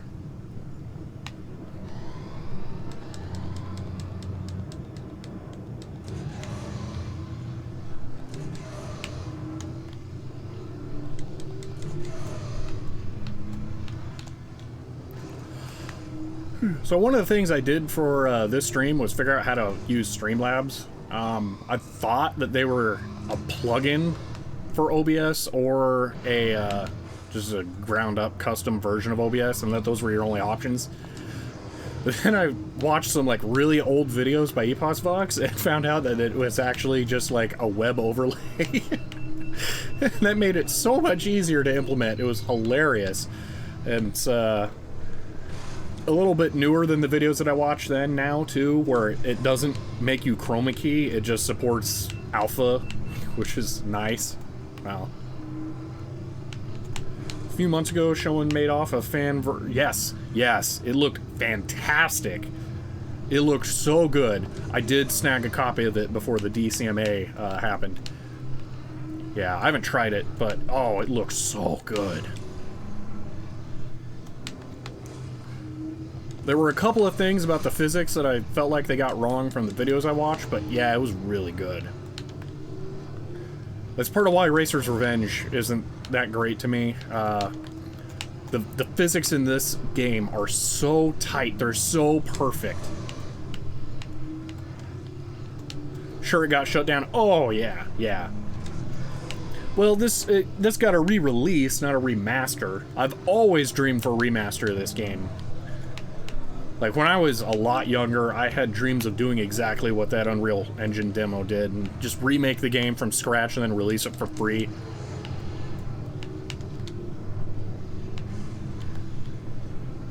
That would be so awesome. I would love a remaster of this game. I would buy it again right after the re-release. I don't care. This game's awesome.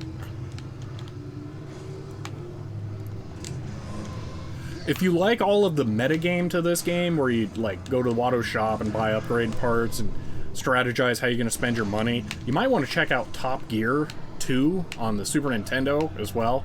It doesn't have the used parts aspect to it, but it has vehicle upgrades as you race. It's a Mode 7 third-person driving game on the Super Nintendo. It's really good too. This game, it gives me general vibes of that game. They're both some of my favorite games. That's not supposed to be there right now. Oh, that was total rip-off.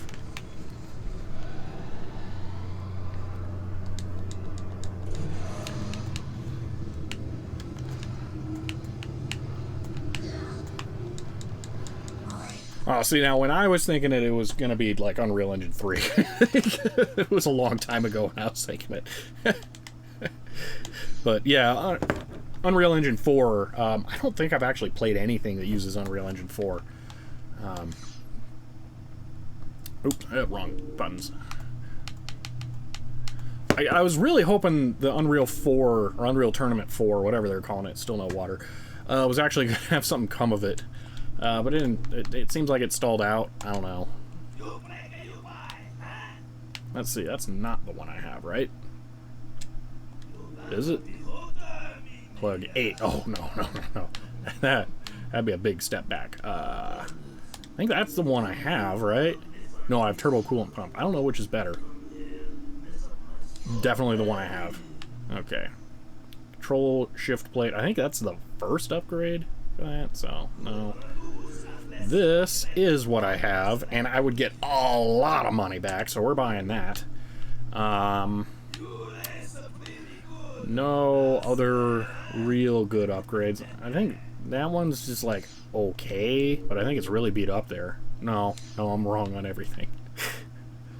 Such a shame about Unreal Tournament. Yes, it was. I was never big in online multiplayer, but for Unreal Tournament 2006, Unreal Tournament 3, I should say, I played the Warfare mode of that with bots so much. I loved that game. The map designs were great, too. Like, there's one that had the tank. I forget what it's called. The really big tank. I want to say Predator, but I don't know. And there was one level where it had, like, this recessed area made of concrete, and the tank was stuck in it. So it was basically a turret, but it could move back and forth to dodge rockets. Yeah, it was great. But UT3 jumped the shark with the story and telling. I only played the ad hoc, the quick matches. So I tried the story once, and I was like, oh, now I have to play like team deathmatch. Nah, I'm good. So I never really did that. Unreal Tournament 2004 had the Warfare mode as well. That was really good. If you have like a netbook from like 2008 or something that's got the Intel Atom with the really low end GPU on it, it can actually run Unreal Tournament 2004. It's so well optimized. You have to turn everything down, completely off, but it can actually run it, and it was really cool. I may or may not have abused that capability a lot when I was younger. So let's see here. Speaking of abusing stuff, and here I am just wishing for a true story sequel to Quake 1. Yes. The Strogg stuff was good on its own, but it should have been a separate franchise. Quake 4 was actually really good. I highly recommend Quake 4 if you just shrugged it off. How much I got? 6,000. 6,000 is enough for most of the better parts, if they're really damaged. So I'm going to re-roll the junkyard here.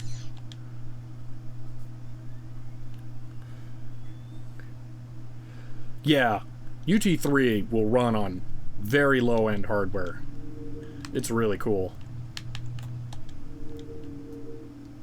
I wonder if it would run on this. Oh, UT3! Wow! Oh, okay. Yeah, I haven't tried down-speccing that. The computers I had at that time really sucked. I ran it on a Core 2 Duo.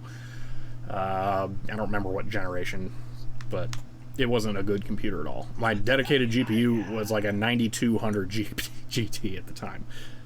So, yeah. Let's see. Ooh. Oh, I could upgrade. It's not a huge upgrade. So, I'm not sure about this game here. Okay. So, you can see here my, let's see if I can align this. My top speed is basically maxed, right? I don't know if the number is capped or not. Or, like, if I buy this, then it's even more. It's one of the things about Mars Glue that I like. It's like, his top speed's just bananas. So, but I've never figured that out. I should use like a memory editor to figure out how well that works. Or I guess just find a track with a long straightaway and just measure top speed, actual top speed. Can't buy the brakes. I beat QT4 a couple of times, but man, Quake 1 and the Lovecraftian universe was amazing, and then they were just like, fighting aliens now.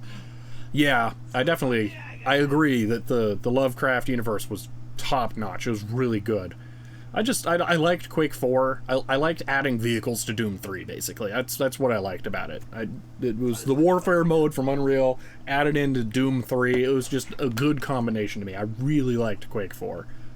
It was a little grotesque at times. I felt like Quake didn't need that. It was kind of a different thing, but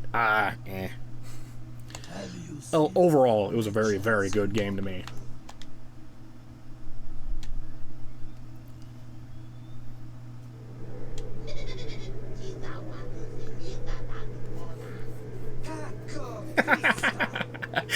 Watto selling him a pod's an insult.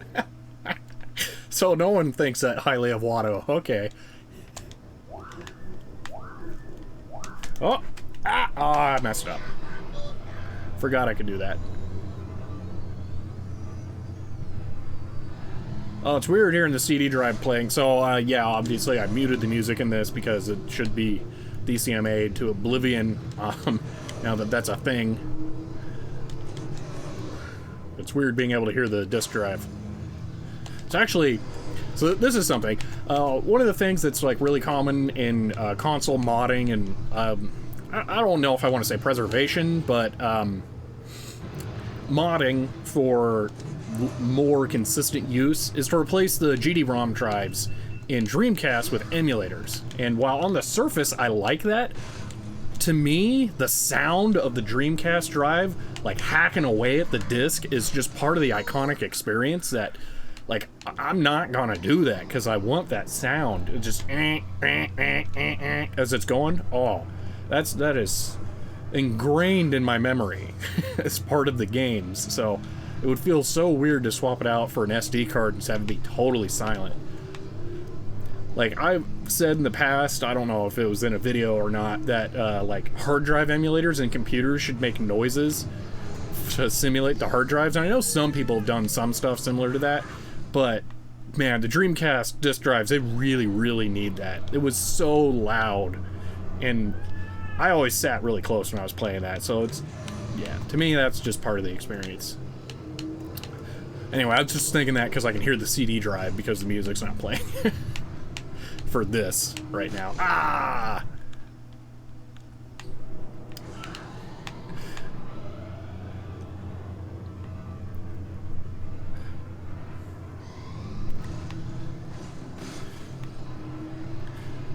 Yeah, stopped reading discs. Yeah, never get it fixed. So I've had this rule. I knew Dreamcasts were going to become very collectible, and I think one day I'm ever going to sell something, even though I never ever do. So anything you've ever seen me use in a video, as long as I didn't borrow it for some reason, I still own that.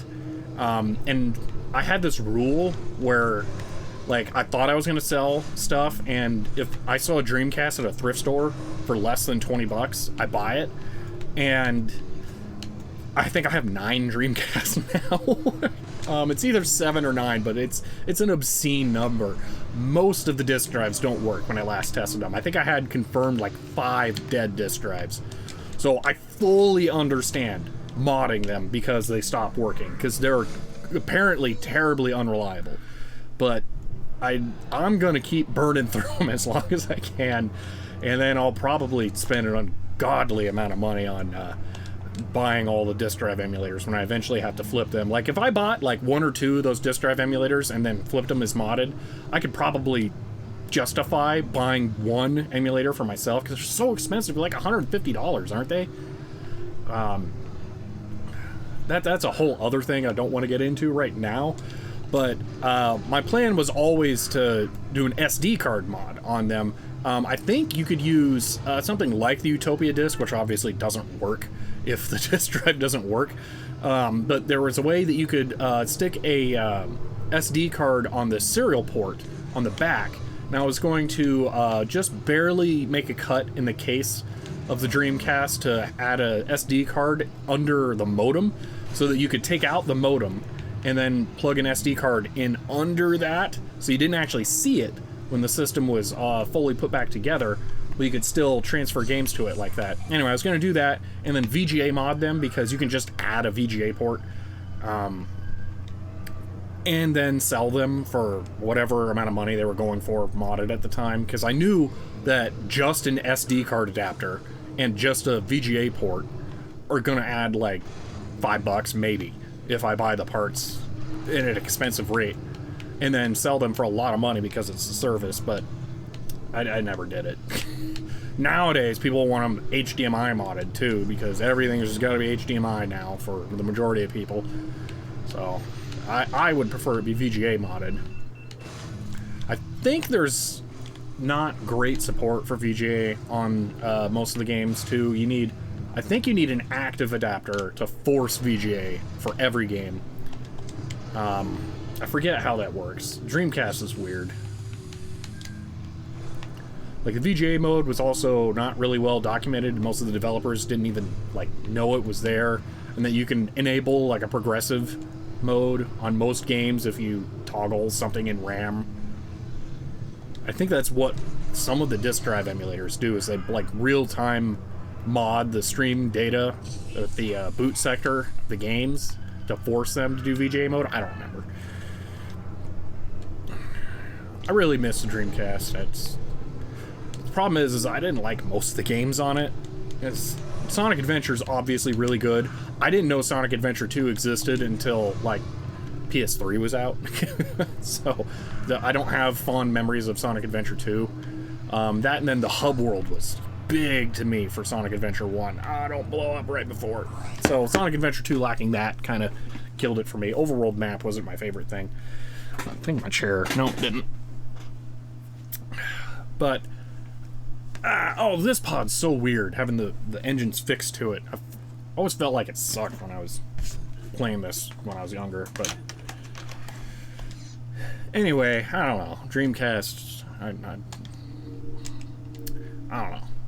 I love it, though. It's definitely one of my favorite consoles. Junkyard! Oh, wait, I blew all my money, that's right. At least I think I did. Let's look at this. It's always this. Oh, whoa, I can afford that. Aww. That's the better one, I think, too. There's a Block 5 and a Block 6, if I remember right. I got a lot of money. I wish I lived in an area that had better retro tech scene. I'm in Podunk, West Virginia, about an hour and a half from DC. There's just no hope to find a decent CRT or any old consoles around me. So I'm definitely in a more metropolitan area.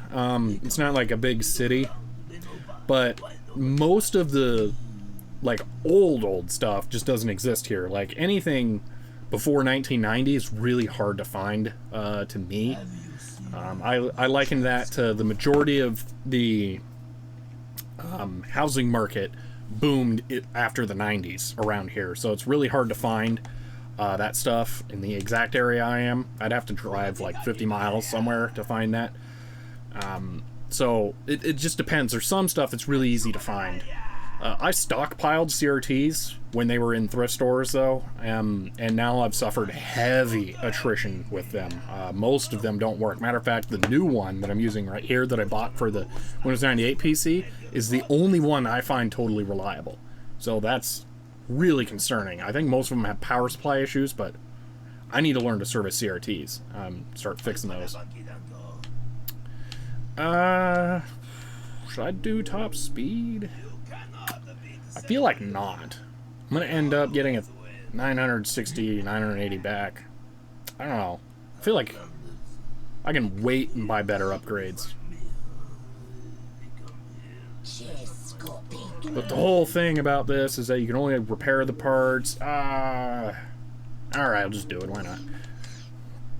Alright, let's roll. Ooh, one thing I can do, since I'm recording this, well, Twitch is recording it. I assume it automatically records. I hope so.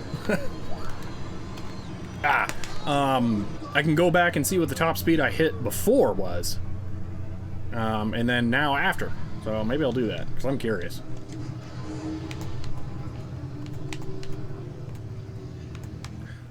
I'm pretty sure it won't let you go 1,000 miles an hour.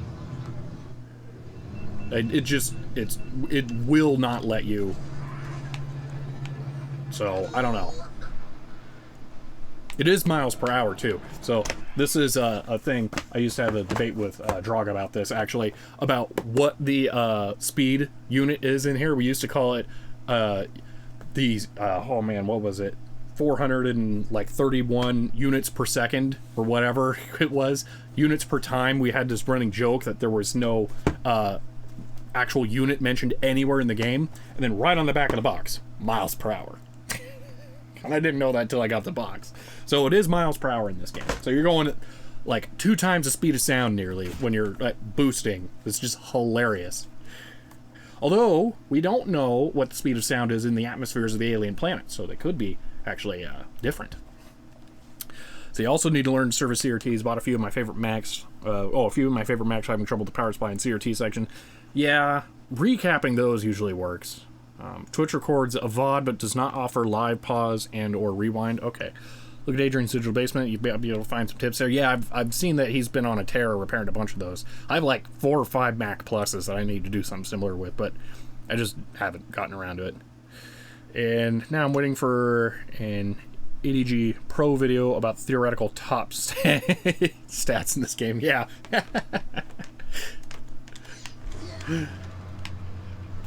I would watch a video that over-analyzes this game. This is one of those games to me that I'm really obsessive about.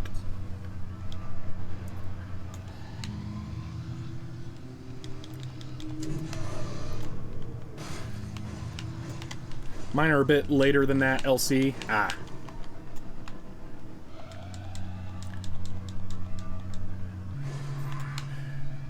don't have as much of time to watch YouTube as I would like, so I haven't seen those.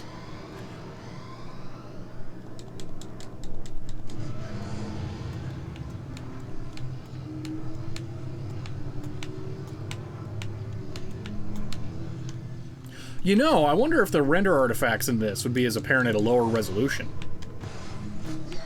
Maybe I should try changing the game resolution and see if they go away. Because I'm playing this at 1280 by 1024 right now. That's why there's also some little stutters every now and then. I could really probably drop it down to 1024 with 768, not even notice the difference. But the really high resolution might be why it's having render issues. What was that?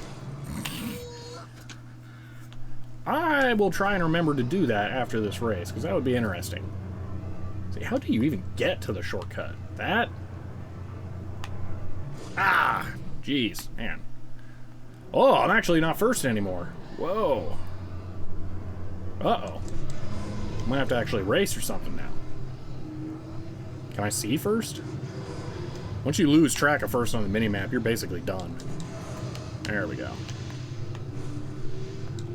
Catch-up in this game is brutal.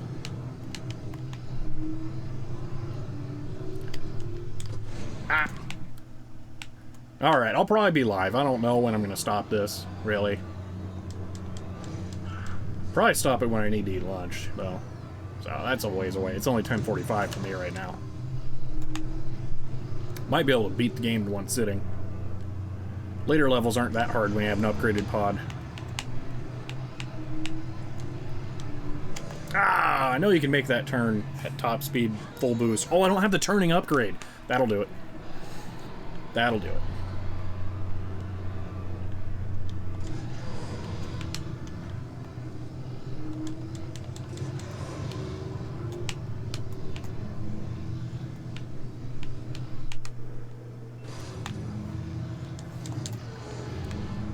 I will say that gaming at 1280 by 1024 on a CRT just feels decadent.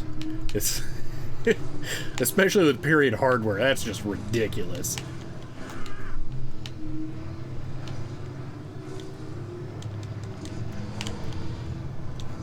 This is equivalent to gaming at 4K right now. Actually, with the display being so small, DPI may not be too dissimilar.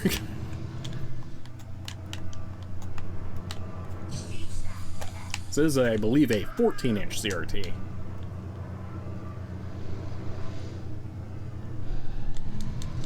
Man, it is.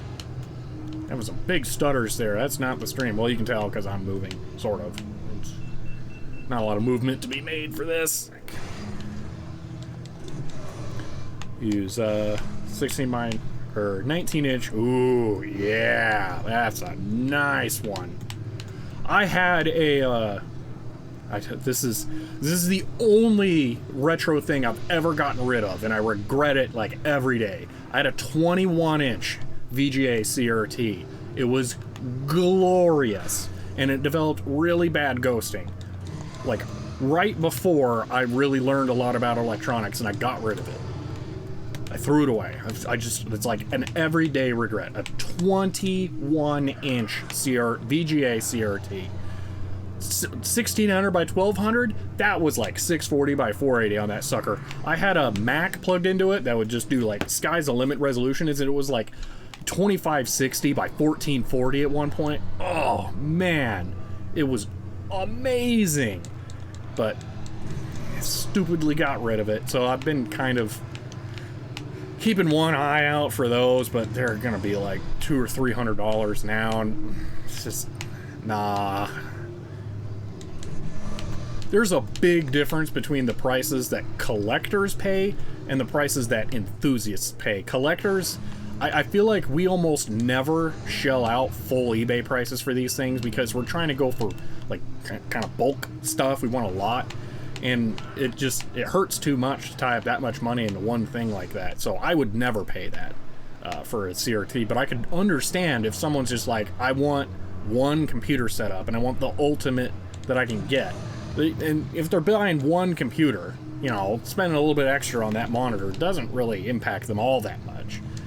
So I can see how it happens, but I don't think most people who are buying a lot of this stuff will do that.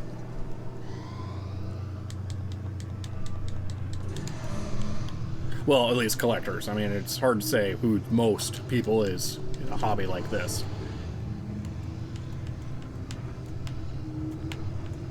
Uh-oh, game's trying to be split second now, and it's getting some track changes going on. I think I was moving too fast, and they're all behind me, but they tried.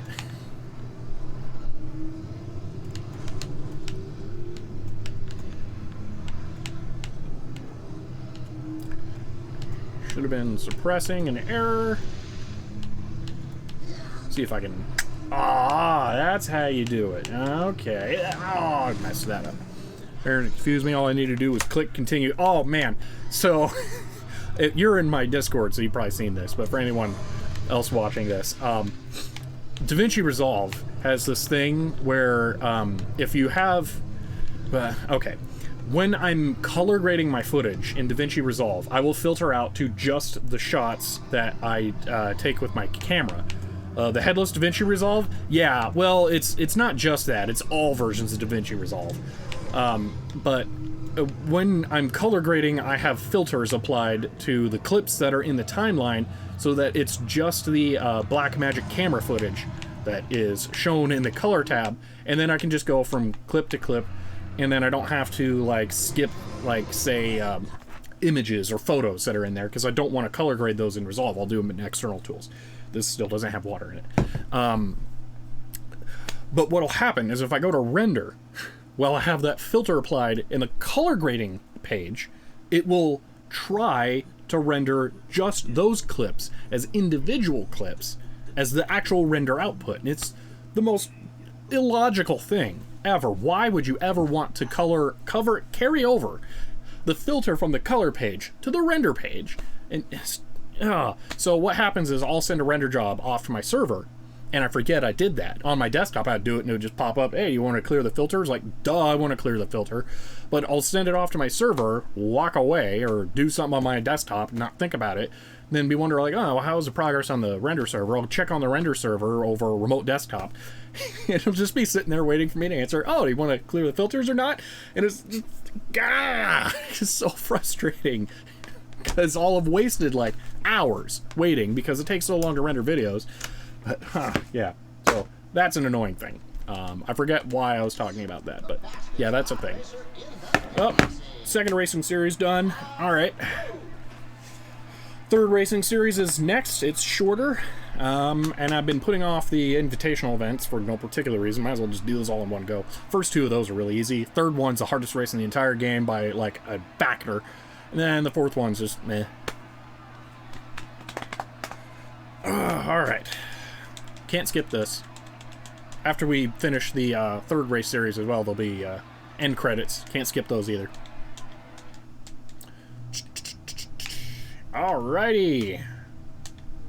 So, fun fact. In this game, if you don't do junkyard stuff, and you never buy any parts, but you do buy the pit droids, because I messed up about the pit droids, so this math is slightly wrong, you will make 46,800 Trugets in this game throughout the entire series. So, if you don't buy your parts in the junkyard, like if you buy all new parts, you never will make enough money to buy all the parts. You must play the game with the junkyard. Because like this part here, this is a $20,000 part. Alright? You can see my trade-in cost is $20,000.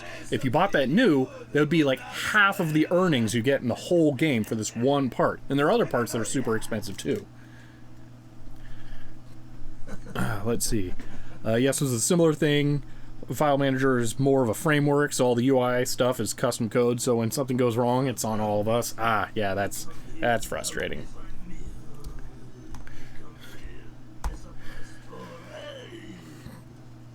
But yeah, anyway, if you don't play the junkyard, you can't get all the max upgrades for your pods in this game. It's just kind of interesting.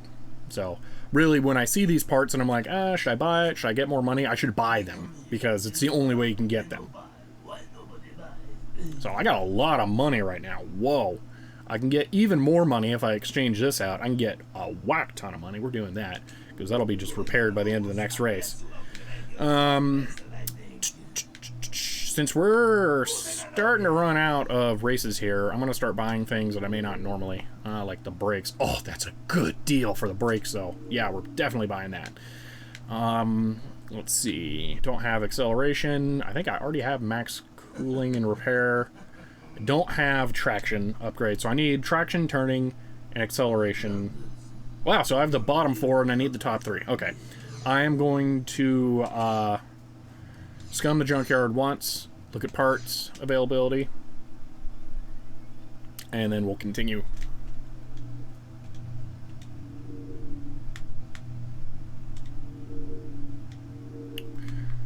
Alright, come on, give me good upgrades. Those are pretty... Oh, I don't remember what the best is for that.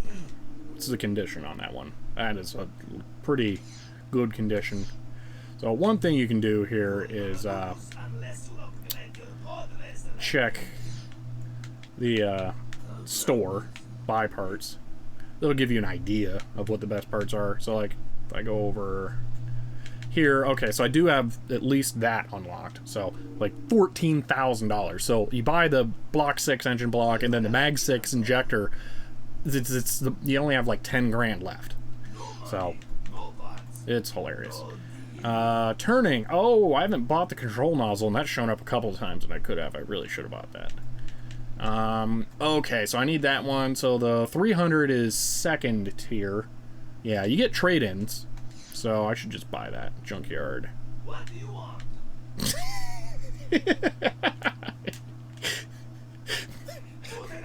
Most of Watto's lines are trying to lure you in, like, come spend money. That one's just, what do you want? Alright, so that's second tier. Okay condition. I don't have any upgrades for that yet, so yeah, alright, I'll buy it. Nothing else though. Alright, start race. Let's roll.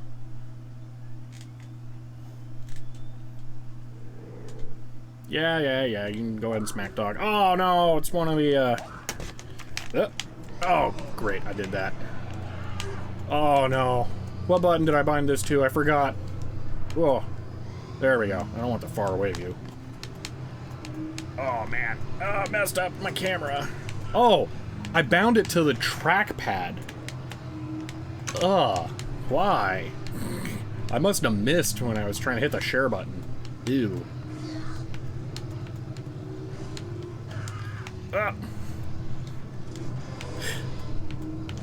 Ah. Yeah, Watto. Shop here, I have a great deal. You again? It's like I keep robbing him blind, buying his garbage parts, repairing them, and selling them back to him. He doesn't like me. I'm not very profitable. Uh-oh, I'm not in first place. I'm gonna have to be Supreme Asteroid Dodger here. That's a really hard one to continue out of. This is one of the few times you have to brake in the game. You go too fast to that turn, you are gonna wipe out. Oh, dang.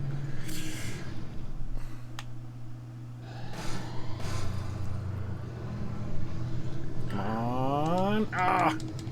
There we go. This is a good long straightaway. Oh, it changed!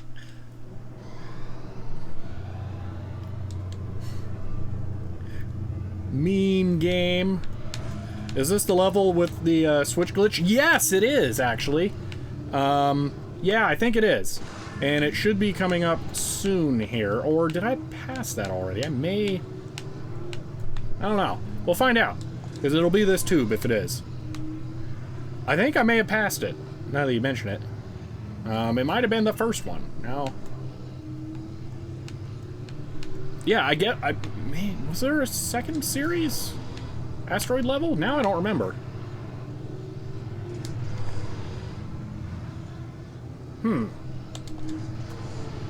Maybe it was the first variation of this track. Now I'm not sure. Interesting. I can go back and check.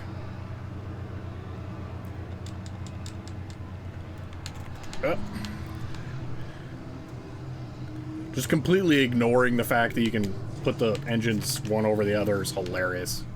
Oh, there's a shortcut? Really? Let's try that. Ooh. Hello. I think I've taken this once before. This isn't totally foreign. Wow, this is a heck of a shortcut. Oh man, it'd be so nice if it also skipped an asteroid section. It does! That is my new favorite shortcut in the whole game.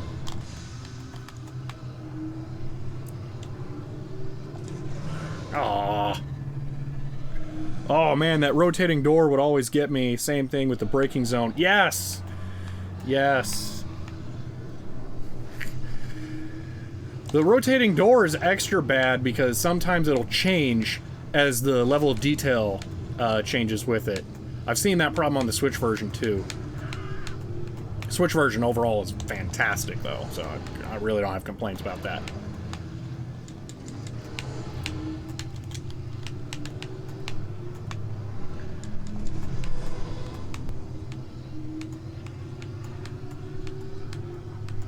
Also, hey Callan!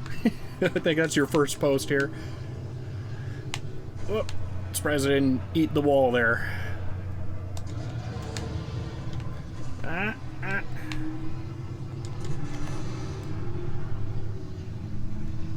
See, I can see them behind me, so I don't have a super huge lead, so I won't be too risky. Usually I get riskier the further in the lead I am because risks pay off a lot in this game. Alright, so I want that shortcut here. As long as the game doesn't lag me out of getting it. There we go.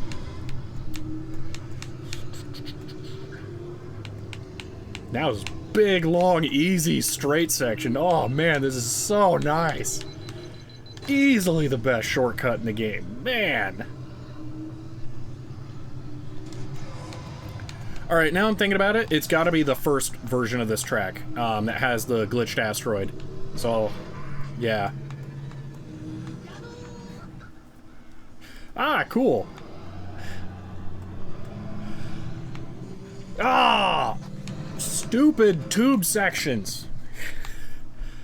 Yeah, anyway, I've been trying to get set up for streaming for a while, so this is my first test stream. Well, this is my first stream on Twitch in 9 years.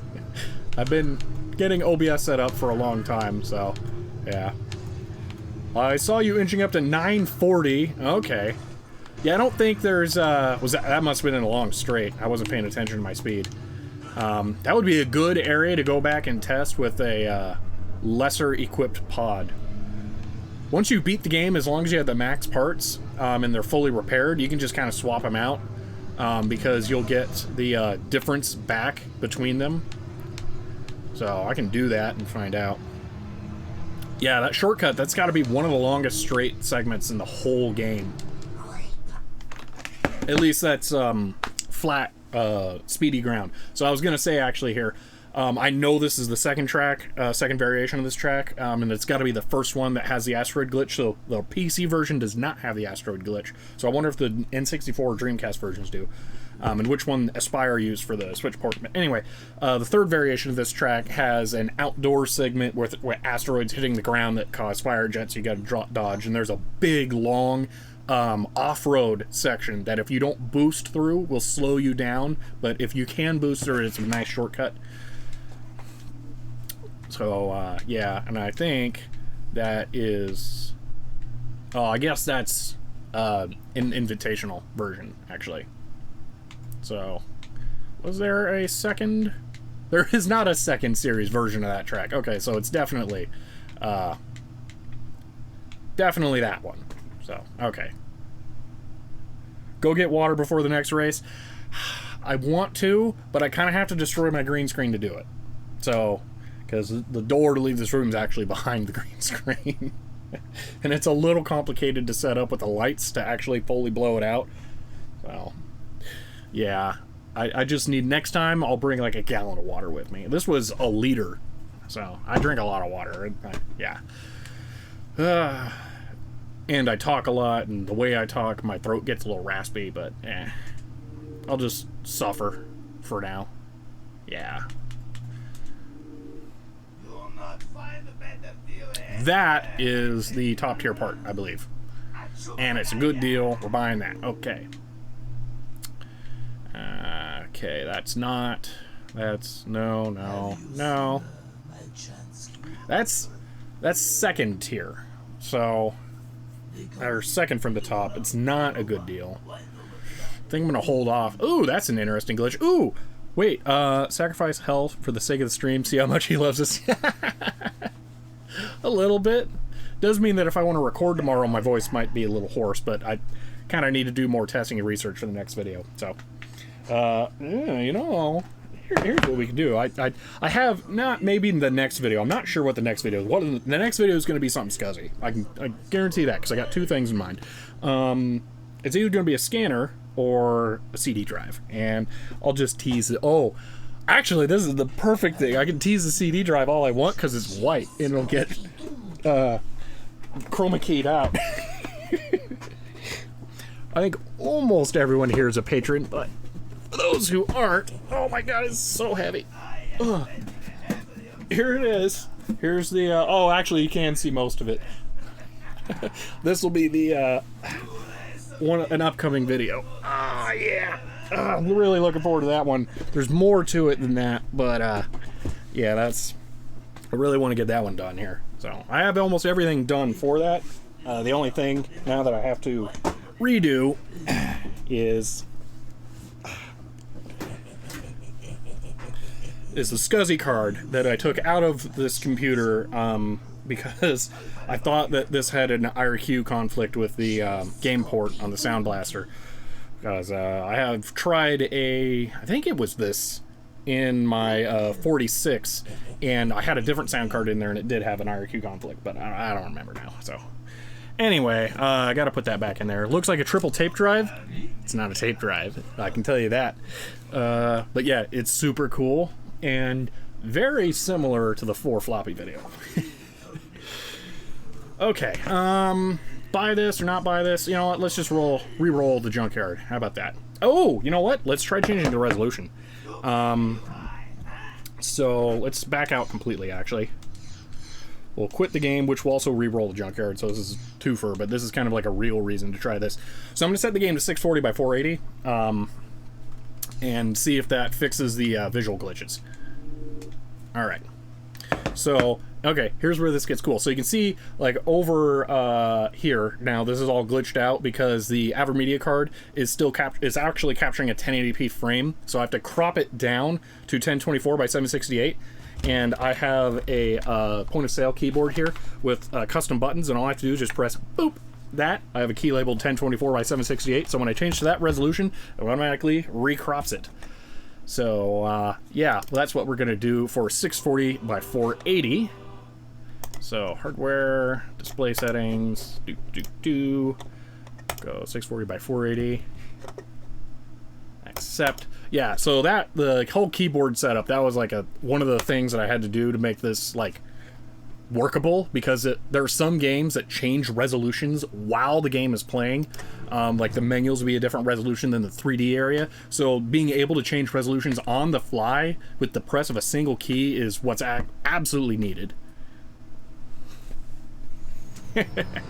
Alright, so now this is 640 by 480. Boop.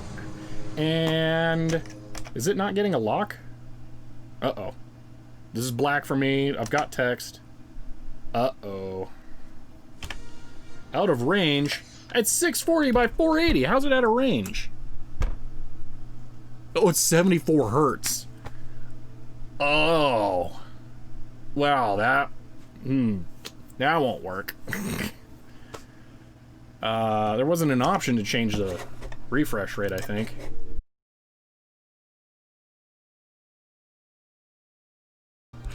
Alright. Okay, so, Windows 10, I believe, did one of its Windows 10 things where it automatically updated without me having a choice. And I think the capture card driver is not as compatible as it once was. So every now and then when I switch resolutions, my computer blue screens, which is cool. That's why I'm trying to capture a full 1080p frame and then do the cropping in OBS so that it doesn't have this issue. Whoa, is the aspect ratio for 800 by 600 really messed up there? I think it is. Okay, I'll have to go fix that. Or is that, like, not right? Maybe I didn't set 800 by 600 up correctly. Okay, I'll probably go do that. Go fix that, because now this might work, and I'll probably just leave it at 800 by 600 so it can't get messed up. So I'll be right back.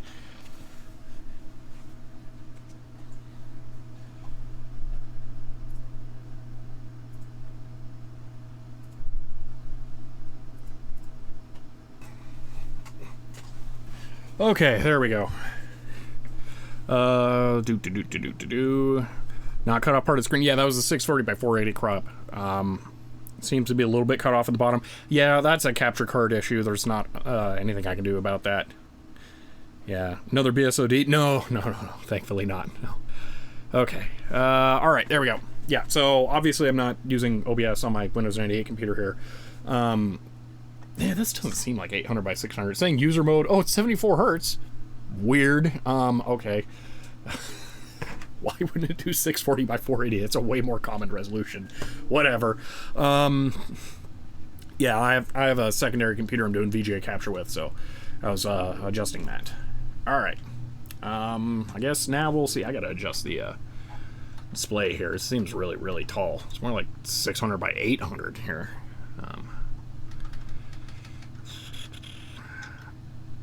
There we go. That's better.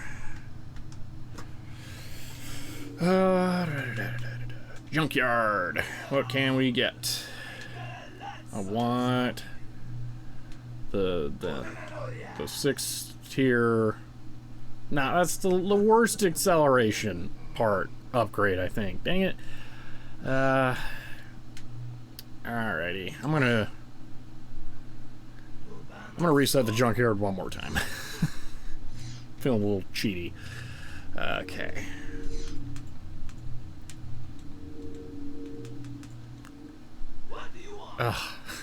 It's better than nothing. Got annoyed Watto again, though. Let's see.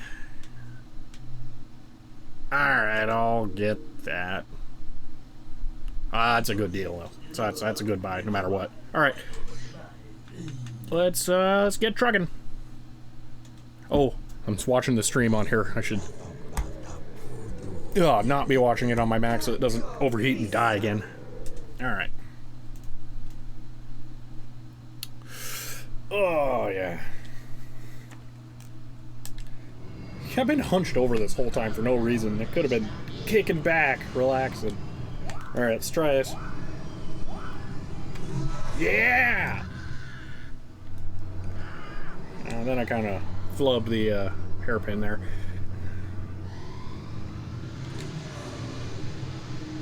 So one thing that's really nice about how I have this all set up right now is that I'm fairly well lit for the camera right now, and I was able to use my actual filming lights for this. So I was talking about how this was difficult to set up. There's one other part that's really difficult. I have one light behind my desk too.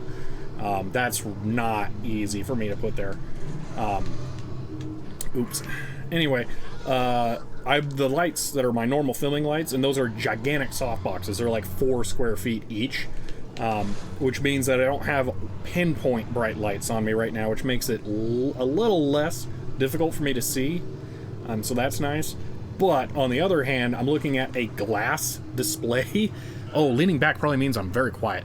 I'm looking at a glass display, and I have a totally bright white this piece of fabric behind me, so I'm getting a lot of reflections from that. So it's a little hard to see the display. Mic level was fine. Okay. Wow, interesting. Okay. Oh, I can relax. So, back and shoulders are hurting a little bit from shrugging forwards.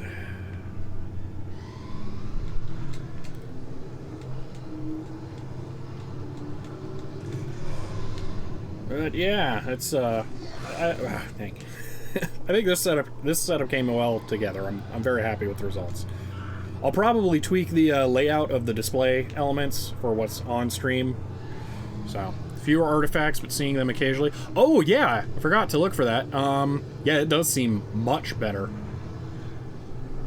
So I bet the game was designed for 640 by 480, and then it just kind of supported the higher resolutions, and that they didn't really worry about it too much. You're still using the same capture credit setup you explained? Yes. So this is my AverMedia Game Broadcaster HD for doing VGA capture. I'm doing the same thing as I was before. I have a VGA splitter, so I'm playing on an actual CRT right now, and I have the VGA signal split off to the capture card. So what's really cool about this setup is I spent a lot of time setting up this desk for exact situations like this where I wanted capture and to use it. I have a KVM, so if I flipped on my 46 right now, I could push one button to switch to streaming my 46, because I have a KVM before the splitter, so I can do that. But yes, it's the AverMedia card, and then I'm actually capturing the full display capability of the AverMedia card, which is 1080p signal. I guess I can do 1080p in VGA, but not in HDMI. That's weird. But anyway, it's a 1080p frame, and then I crop down the video to only what is actually being rendered, because it's stuffed in the upper left corner for the capture hardware. So yeah. So what you're saying is Jazz Jackrabbit is coming up next. No, this capture card will not do Jazz Jackrabbit. That is where the LCD television converter box was a champ, because it could handle that stuff. This cannot. This doesn't do any weird resolutions. So, yeah. Oh, that's kind of... Is the layout always that terrible? Why are there two dudes in the lap record area? Maybe they share the lap record. Maybe I tied the lap record. No, because... No. That's weird. I don't know. Oh, okay. Heard 46 jumped that. I'd be more likely to stream Doom than anything on there, because I love me some Doom. Or actually, I have a few games I've been meaning to play that would run on there. But, no, not this stream at least. I could demo it, but it's, yeah. Well, actually, this capture card doesn't like 720 by 400 all that much either, so it doesn't like DOS text mode stuff, so. Yeah. Alright, Junkyard. What do we got going on here? I've added value to parts. Let me sell them to you and make money. Actually, that was try. Yeah. That looks like it's in pretty garbage shape, though. I could technically downgrade, make a lot of money, and then buy a broken quadrijet later. But a quadrijet has to show up. That's the thing. I'm starting to run out of races, so I'm running out of opportunities to repair my parts here. Nah, no good ones. I am going to reload the junkyard one more time. Oh, no, I went back too many times. It's not going to quit the game, but it's going to load the menu music, which takes a little while. There we go.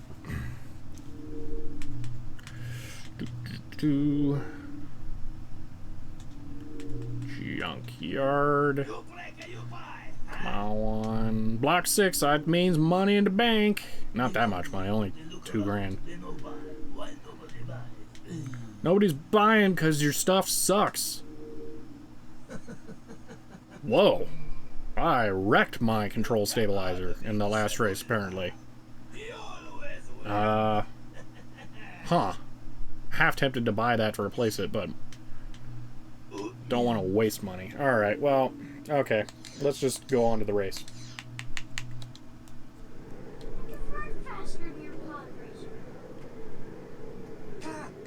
Why doesn't Anakin say I can run faster than your pod? But why would they have him say pod racer? Because technically, the guy is the pod racer, not the pod itself.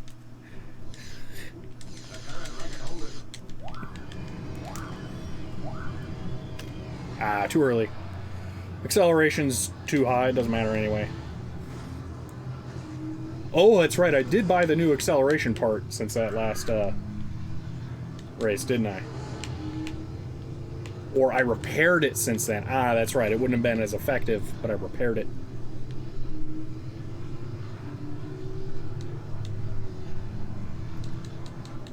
I love all of the sub-game over the junkyard repairing parts and stuff. It makes this game have so much depth. Ah, flubbed that.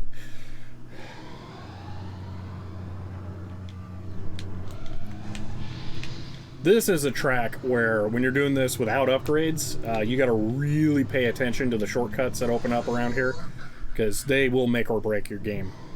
They are very critical. When you got super overpowered pod like this, though, you don't have to worry about squat.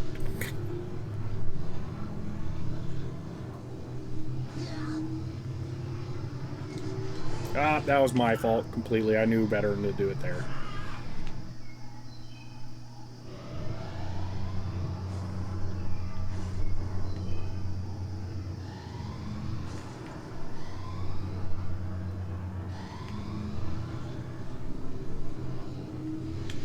Oh, I got a whole thing with this area. I know how to do it, and it's super easy, but you gotta do it right.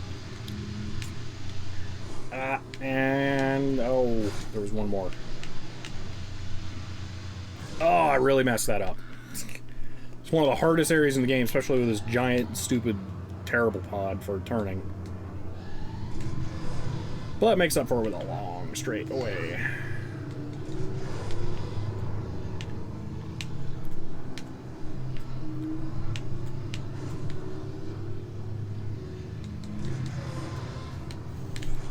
Ooh.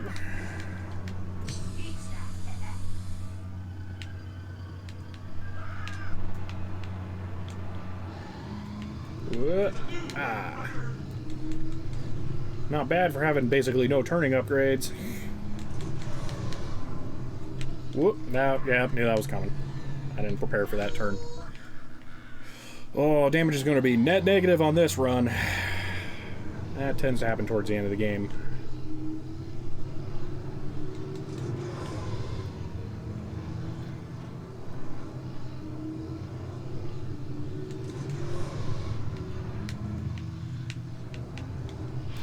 And shortcut. It's a really hard one to hit. There we go. Ugh, not really worth it. If you can angle it right, it's worth it, but it's hard.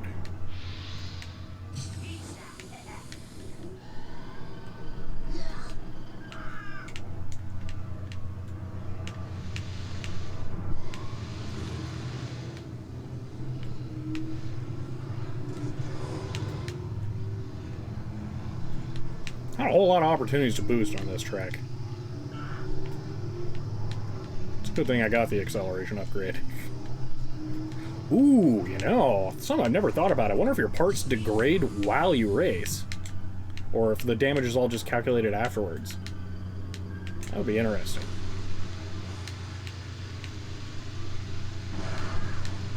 There we go. This is a much better run through this. It's not particularly fast, but for the most part, clean. And if you watch a certain UK television program, then you know when it looks slow, it means it's usually fast.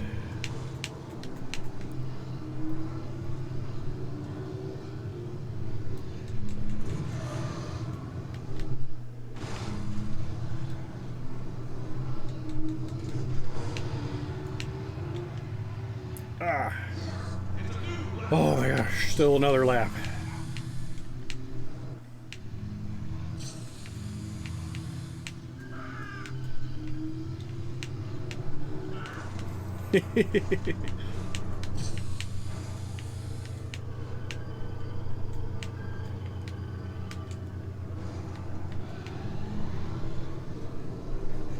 Oh yeah, he did say it was a new lap record. I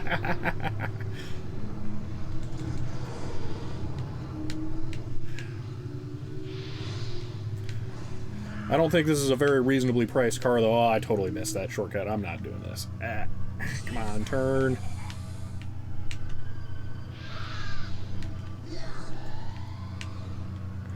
I'm not sure that the other pods actually take that shortcut. If they do, then they probably just, like, are laser guided through it, and it's super easy for them.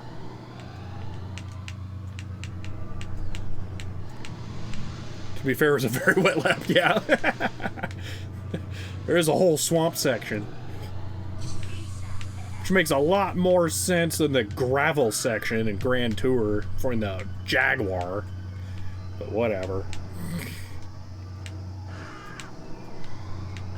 Man, this thing is like made of glass, this race.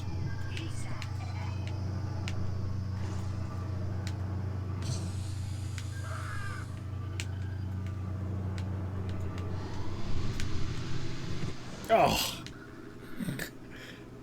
Look how far over it spawns you, too. Jeez.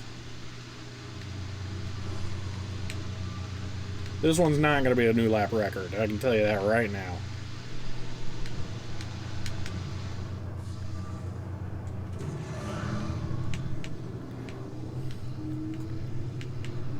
It did. It was really good.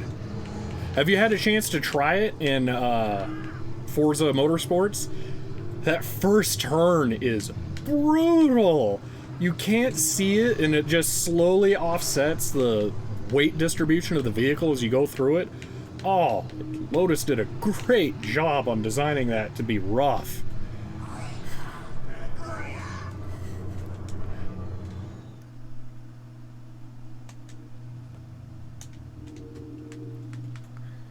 I thought I saw my computer do stuff over there. It's just going from the bright outside scene to the dark cantina.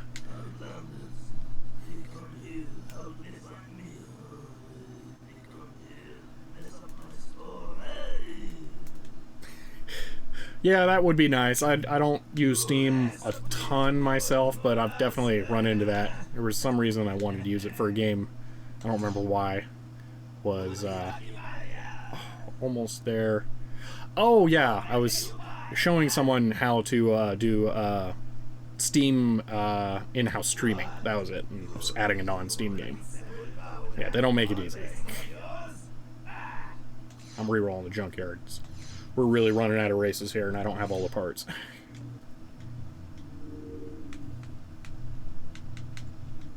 I don't normally have to cheat the junkyard so much, but it's not going my way this time. Wait, did I wreck my coolant pump? Oh, man. Ah! That's a top tier part. Not getting a whole lot of trade-in, but I'll take it. Can't see what that is. Okay, that's nothing. Might get money for that. Ooh, it actually cost me. Quadrajet, there we go. Gotta go, but nice stream. Hope you'll be able to do it again in the near future. I should be set up to be able to, so, yeah. Have a good day. I'm gonna go with Pities.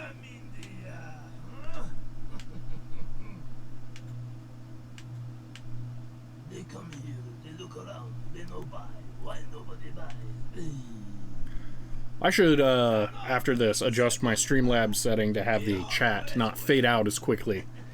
That way it stays up there a little longer.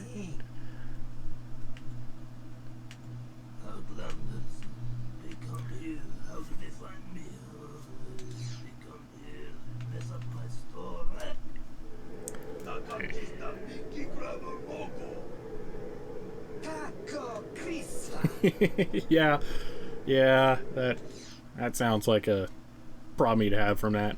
Ooh, CRT just resynced. That was weird. SSD or oh yeah that. Oh, I totally spaced on the boost start. Oh no. However, will I get into first place now?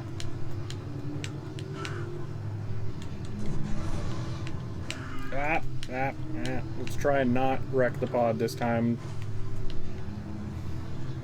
Gonna get a labor union complaint from the pit droids for overworking them. Oh, that was some needle threading right there.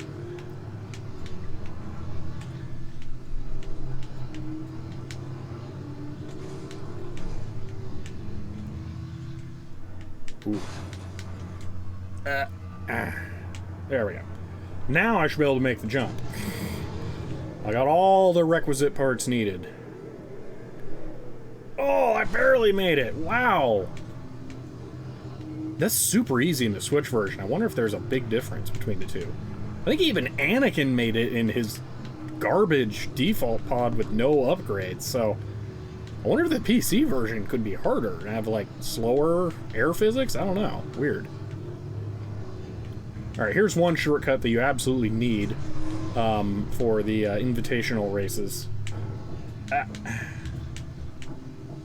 Actually, for the no upgrade run. This is critical. It's also way easier. It's kind of like the my new favorite one in the asteroid level. That's it skips a lot of twisty, sidewinding areas. Come on, finish repairing. There we go. Boom. Do the jump. Oh, what? Come on.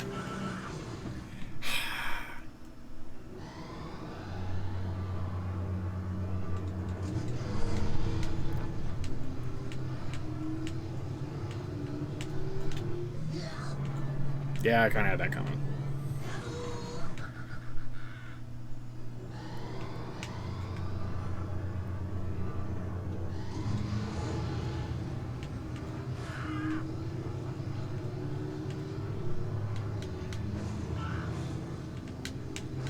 What? Oh, worth it to add the games to Steam? I can understand having them all in one place like that. I'd make a custom menu in the start menu of my Windows 98 PCs always to stick all the games in one place, because navigating through the programs menu for just games really sucks. There we go. Had a chance to build up some actual speed there this time, and just barely gonna make it.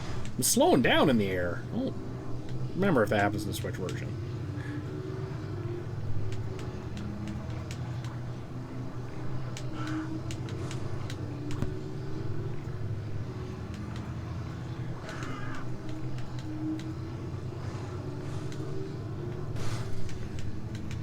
Ooh. Ah, but also, okay.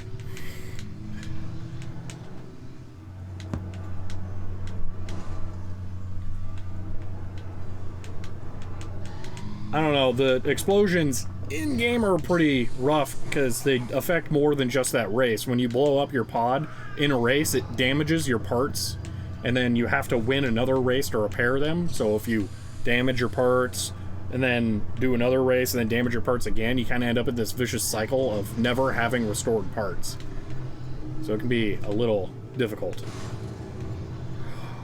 Oh, you know, I don't know. Well, I may have had an idea. I'm curious. You can do free runs. No, I think only tournament modes counts. I was gonna say, you can do free races with your tournament characters with their parts, but I don't think those count towards repairs either.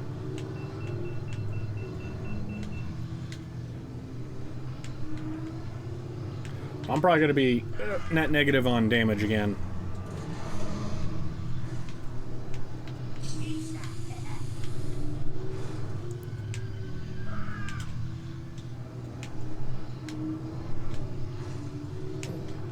Come on. There we go. Oh! Okay, I'm about ready to pull out my Switch and do that jump on it, because you get, like, all the way up to the entrance of this area with it. That is so weird.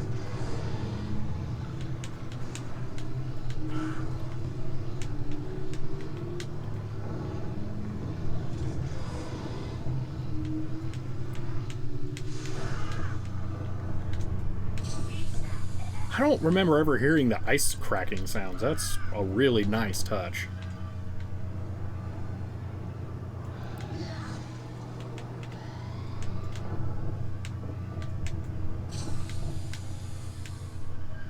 Ah.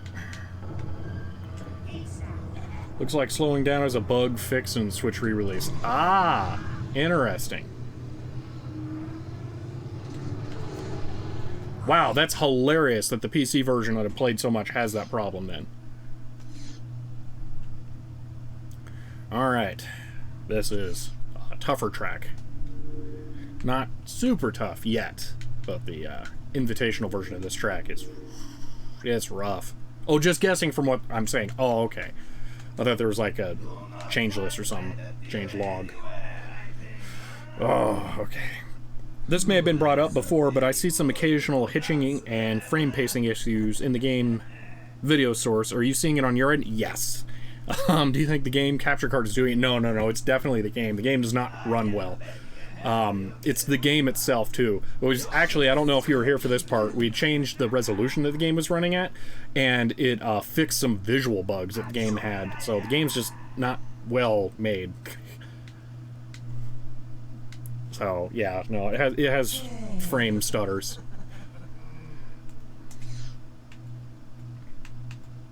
Could also be that the game's running at 74 hertz and that the capture card's frame dropping like a quarter of the frames. I don't know, well, a fifth.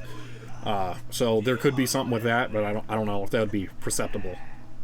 So, all right, I'm gonna re-roll the junkyard. I'm missing something. At the higher resolution, it would have been brutal on the GPU. Yeah, it was okay. I mean, maybe it's hot. It's probably a little cooler now. Oh, have I upgraded everything? Oh, I guess I don't need to re-roll it. Wow, that's just done, huh? Dang. Never play a game like that with hitching. You would not believe the level of tolerance I have for bad frame rates and stuttering and pacing issues and all that stuff.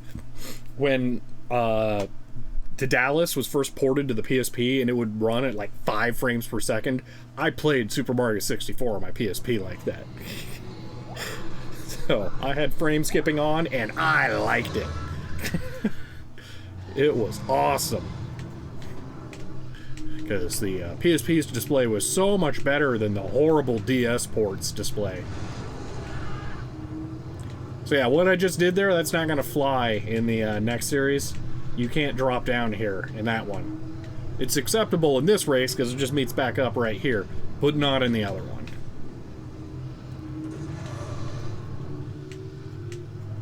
You'll see, though, when we get there, it's rough. It's really rough. Just use your built-in brain interpolation, yeah. To be fair, Super Mario 64 ran at 20 FPS on real hardware, I believe. Yeah, but 5 frames per second is pretty rough. I'm a freak. Oh, I didn't get boost in. Not gonna get it here, nope. Get some repairs in though. Alright, I'm gonna try and stay on the top this time.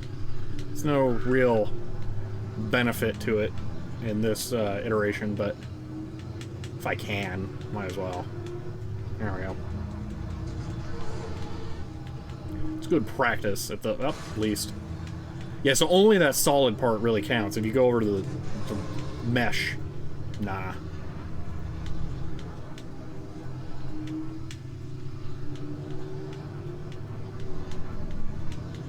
It's also a pretty rough, fast-paced game for those frame stutters.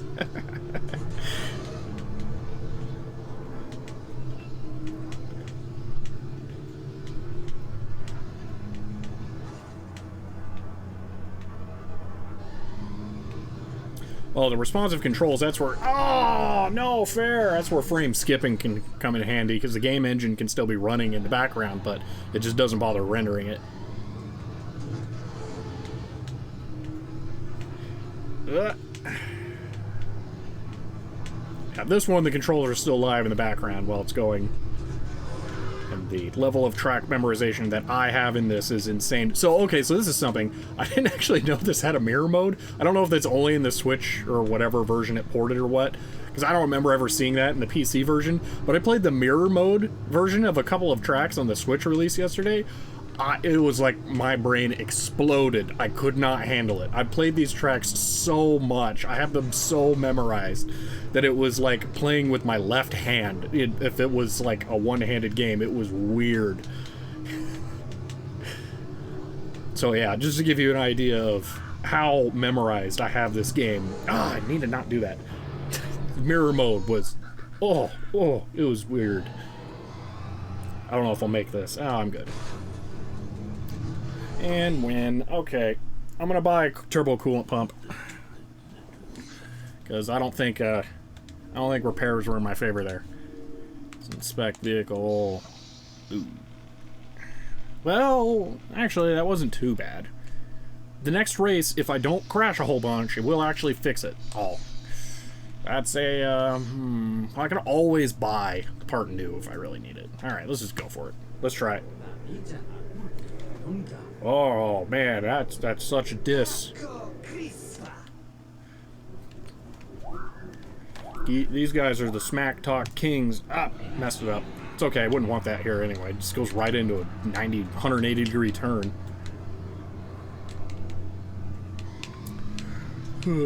This was a track I had to redo a bunch when I was doing a no upgrades run. This is a hard one.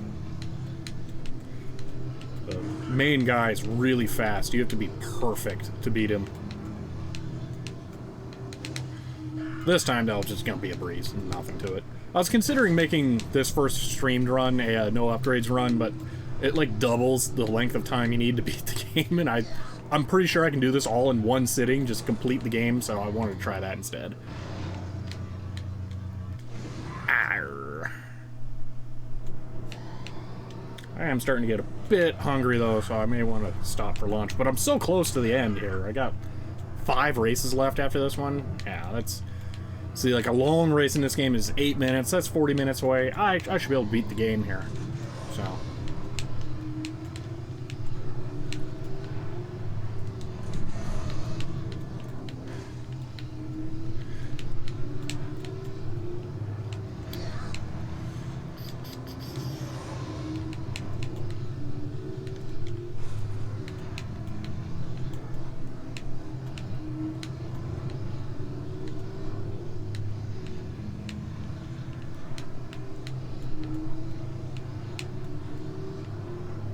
There's a lot of frame stutters in this track. Ah!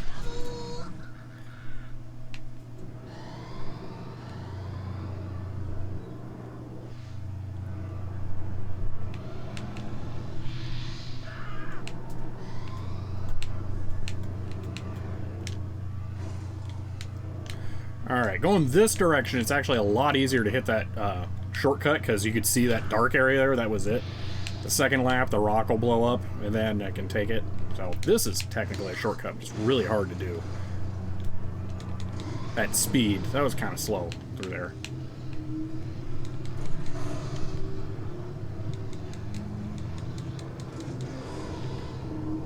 So hard to find areas to boost in this track. Oh no! There we go. Thought I disabled all the power management stuff on my Mac, but it keeps turning off the display after long stretches of time. Whoop, yeah, alright.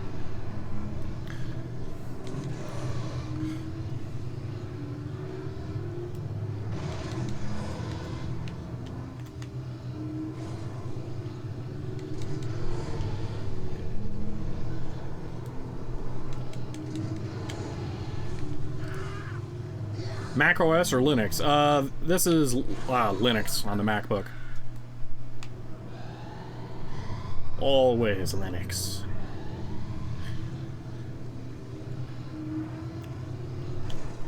macOS Firefox keeps the display alive. Maybe. I don't know. I barely used it. I did use macOS a bit when I was doing more hobby photography, because I was using Lightroom, but I got really tired of paying a subscription for software, so just no. So once that was over, I had no reason to use macOS ever, so I just don't. Battery life is better in macOS than it is on Linux on this thing, though. But that kind of sucks. GPU performance on all of them is terrible, though. It was such a stupid move of Apple to put a 2560 by 1600 display in here and then use the Intel integrated chip. It's terrible.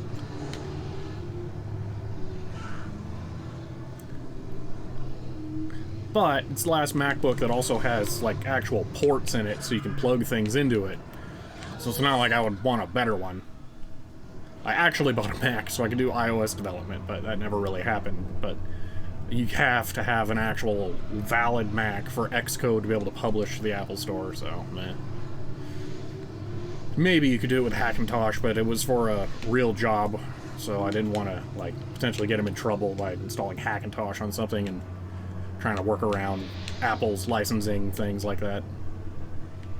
And explosion, and shortcut.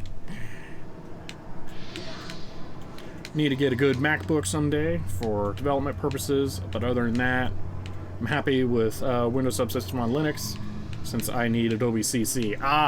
Yeah. When Subsystem for Linux first came out, I was able to run X on it, and had some actual, like, real apps loading, so I'm sure it's only gotten better since now. I know they let you, like, install a distribution on top of it. I'm not really sure how that works. Is it, like, run in a windowed version of a desktop environment? Can you do that? I keep meaning to look more into that, because it's at the point now where I could probably nearly just run Windows and then, like, use Linux and Windows for everything. Basically, it would mean I could play games, but I don't know. I don't really play that many new games, so it's not a big concern to me. Man, another lap. It runs Linux kernel and Windows Subsystem for Linux 2 now. Oh, that's right, because before it was just API wraps, right? Kind of like Wine, but the opposite. I use Debian, full Debian, basically in headless mode. Yeah, but can you use it in headed mode? Can you run, like, X with Genome and all that? Probably not Genome, though, because Genome sucks now, but KDE.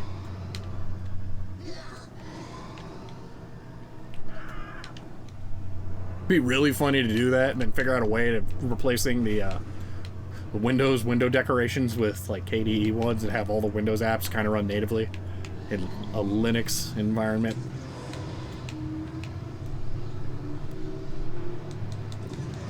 I know there's Windows styling tools, like Curse Farms just did a whole big, long, awesome video about that. It might be possible to restyle the Windows desktop environment to look like KDE at the least, to make them mesh a little better. You technically can, yes, with an external X server forwarding and such. Usually prefer more lightweight Ds. So I actually tested that and looked up some results. I'm running KDE on my server now, and there are no performance benefits over LXDE. Not LXDE, XFCE. I tried XFCE on it first, and XFCE is just, it doesn't have that many, like, good, well-designed apps baked in, like the file browser, as KDE. But I'd see, there's no difference to me on my server for KDE or XFCE. And I did look it up, and apparently KDE actually has fewer things running in the background, and when you load it, KDE performs better. So it's yeah, compelling to go KDE, even just full fat plasma. So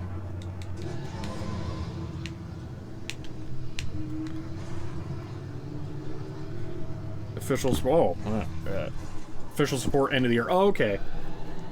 Alright, well, I'll probably wait, because I don't work, that's another thing, is I'm tired of fragile setups. So, like, for a little while, I ran, Just straight up Ubuntu was like 12.04. This was a long time ago. And then had a Windows XP virtual machine in VirtualBox with the seamless mode. So I could run Windows and Windows XP, or Linux, Ubuntu, and Windows XP at the same time in the same system and just kind of like go back and forth between the apps. That was really sweet, but kind of sucked at the same time. KDE is surprisingly well optimized, consider all things considered. Yeah, it is. It's really nice.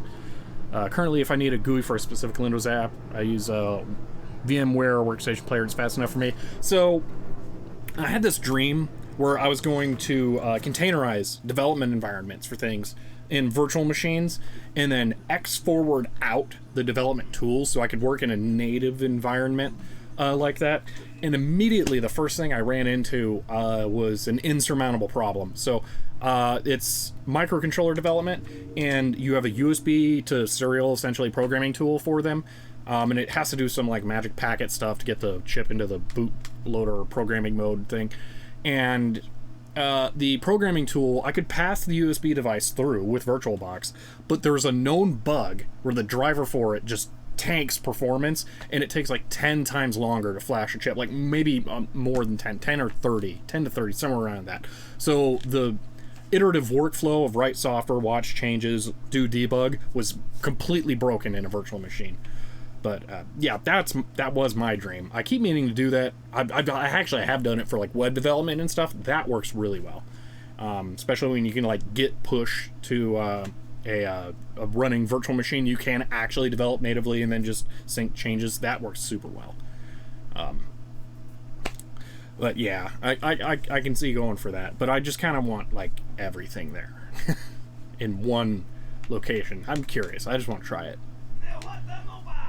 I really don't need the performance overhead of running Windows all the time, so I don't think I'm going to do that. Oh, actually, I have all parts. That's right.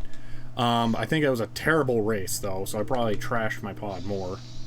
Yeah, I have more parts that are damaged now. Great.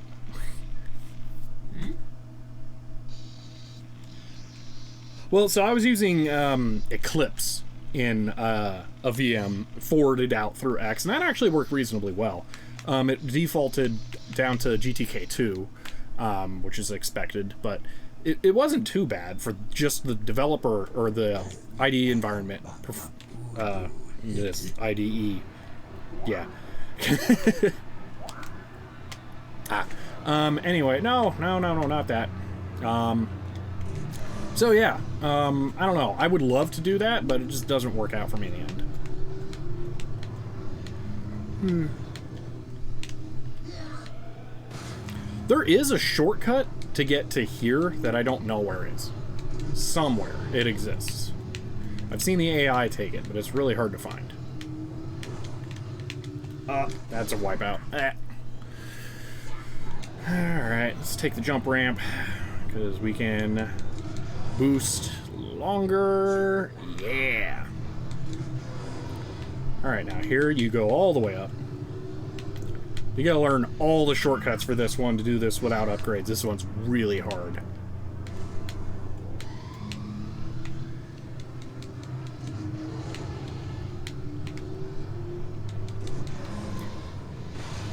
The projects I work on are humongous, so loading them is quite the reliable benchmark. I could understand that, yeah. Yeah, mine were all really small. I was compartmentalizing stuff, then microcontroller stuff. You don't really have the code space really to balloon out a project into massive scope, and not really loading libraries and things like that. Well, you can load like I was using a basically a wrapper for all of the port access and stuff like that the microcontroller manufacturer provides.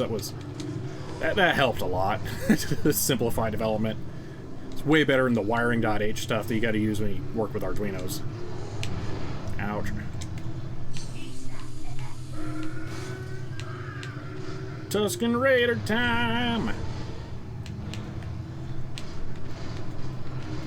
These are a double whammy because you'll take damage and it'll make you slide.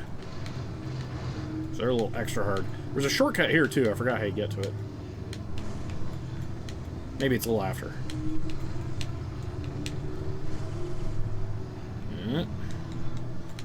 AI is keeping up back with me.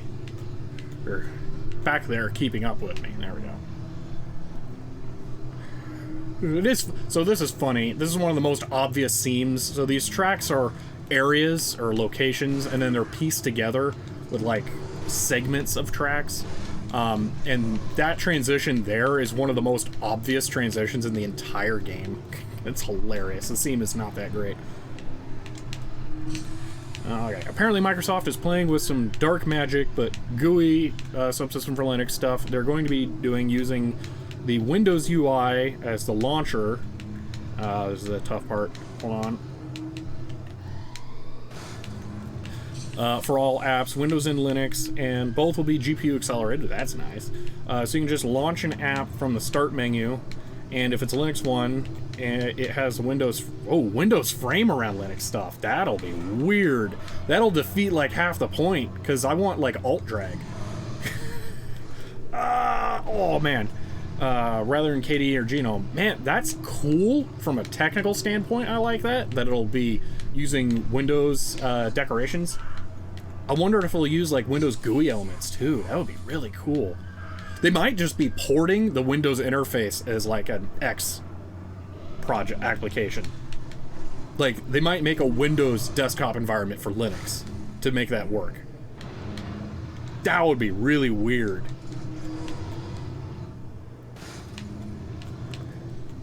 But yeah, it's, as much as I don't want to actually use that, that sounds really cool.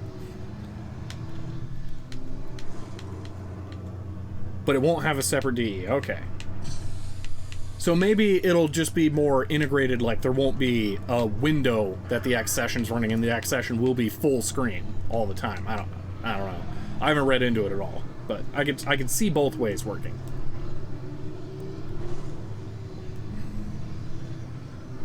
Okay, cool. Yeah, I'll probably check that out. Thank you.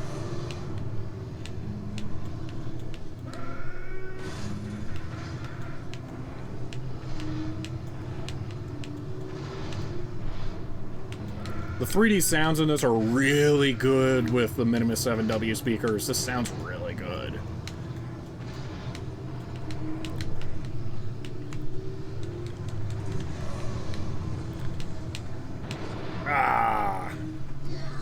Alright, the seam's coming up here pretty quick. Man, they are right behind me still. Rubber banding is strong with this one. Alright, and seam. The shading's just all wrong and everything. This is actually lit like a king, and the other one's just full bright. I'm better than that. Come on. I deserve to be in second now. And now to be in first. Yeah, see, so Bulba had a flame jet right there. He could have used it. That's the side that it's on. It's also only on one side. It's kind of dumb. But that's it. You know, I passed him. It's over. Oh, I bet I know where the secret is. I figured it out. I gotta redo the race, but I really don't want to have to watch the credits again. But yeah, kind of like the idea of GPU acceleration. Yeah, native Linux, something I would have never expected from Microsoft. Yeah, they're weird. I got very serious embrace, extend, extinguish issues going on with what they're doing. Or concerns, at least. Boom.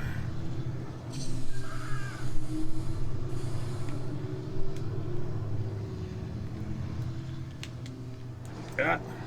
I'll be honest, right now I'm using Windows just to stream, but it's only because there is no Linux support for the capture card I'm using. The instant I can get a Blackmagic Intensity Pro 4K and can use the TV box to scale VGA, Windows is done for me for a long time.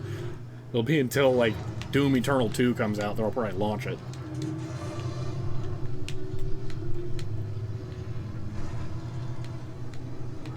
It's just for those rare cases where I really need to use Windows. Although I have considered converting my, not this laptop, my other laptop. It's been in a couple of videos. It's an MSI one, i7, some another, like a fourth generation i7, whatever, 860M graphics card I think it is. Anyway, I've been considering putting that back to Windows. Just have a stable Windows computer. Oh, I can't believe I didn't get... oh, that I'm getting, yeah. So that could potentially be a subsystem for Linux candidate.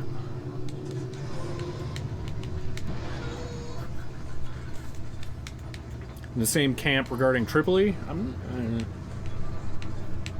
is that electrical engineering education? I'm not sure what Tripoli is.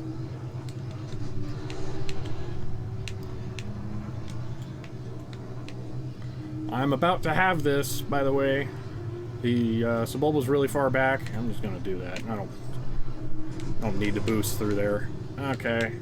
Avoid the rocks. I shouldn't have to cool before the end of the race. And that's the game. The invitational events are like extra. All right. Just finished. Embrace it. Oh, yeah. Okay. Yeah. Definitely the embrace extend extinguish concerns. I just wish Adobe CC would get a native Linux build. You know, it's weird. Is there even a Mac build? Actually, there probably is Mac builds for everything. Yeah, native Linux build. Then I could completely ditch Debian for everything. Switch to Debian for everything. It would be huge for the YouTuber community if there was a Linux Adobe CC for Premiere and Photoshop and all that. Yeah, I don't think you can skip this. Yeah, nothing skips this. So let's watch credits. Won't be as long as a Switch port because there's no Aspire. Even gaming is great on Linux with Valve Proton and such. I haven't really played around with it too much, but again, I don't play that many games, at least on computers, modern computers, that is. That's why I have so many old games. I'd much more likely spend $60 on a vintage PC game than a new game. So, yeah, I might have a Lenovo twin of your laptop, i7 for yeah. Is it a Y50? I think. When I was choosing, it was down between a Y50 and this one. It's an Apache Pro 12. It's the MSI model. Yeah, the Y50. Yep. Yeah. I forget. Ooh, that's nice. That was one of the things I was envious of. I think I read that the SteelSeries keyboard was better on the MSI, so that's part of why I went that way. That and UI scaling was terrible in Linux at the time. So 4K wasn't that great. And I didn't just want to run it 1080p all the time.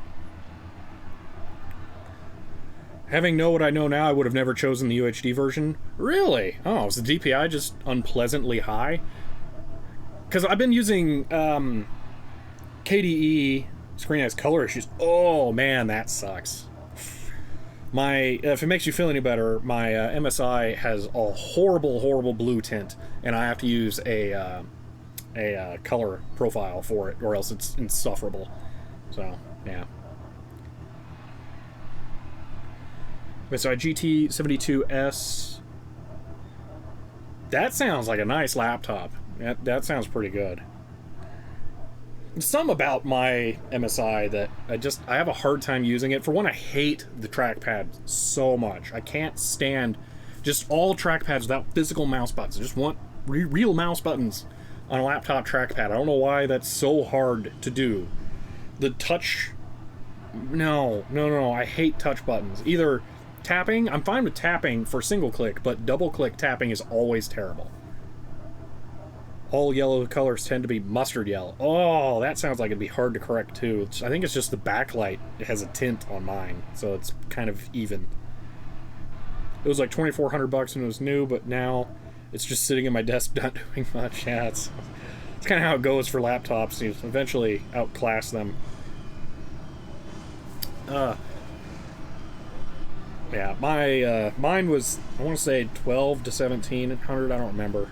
It's a known issue with those screens. It's a known issue with mine too. But I'm pretty sure it's the backlight, not the display.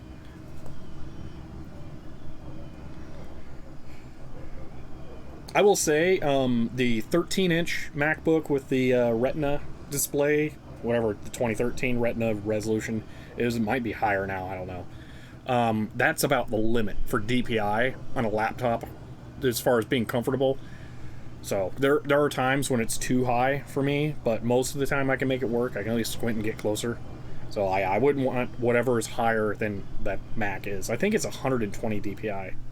So it's the Y70 or Y50 is a 17-inch, I believe. So 4K DPI is going to be a little more tolerable. Yeah. 15. Oh, wow. That's really high DPI then. Oh, the 70s. Okay. Interesting. Huh. For me, I must have a numpad on a laptop, and I want a full-sized keyboard, so it's kind of 17-inch or bust. Yeah, nah. If I'm shelling out big bucks, I want a real computer. Oh man, when I was buying my laptop, I was so tempted to roll my pennies for longer and buy an NVIDIA Titan, or no, the MSI Titan, the one that has the actual mechanical keyboard in it. That would have been sweet. But the trackpad being off to the side and then no real numpad kind of killed it. That, and I would have taken me so long to save up the money for it, would have been irrelevant and hard to get. So yeah. But yeah, that was kind of my dream laptop when I was picking that one.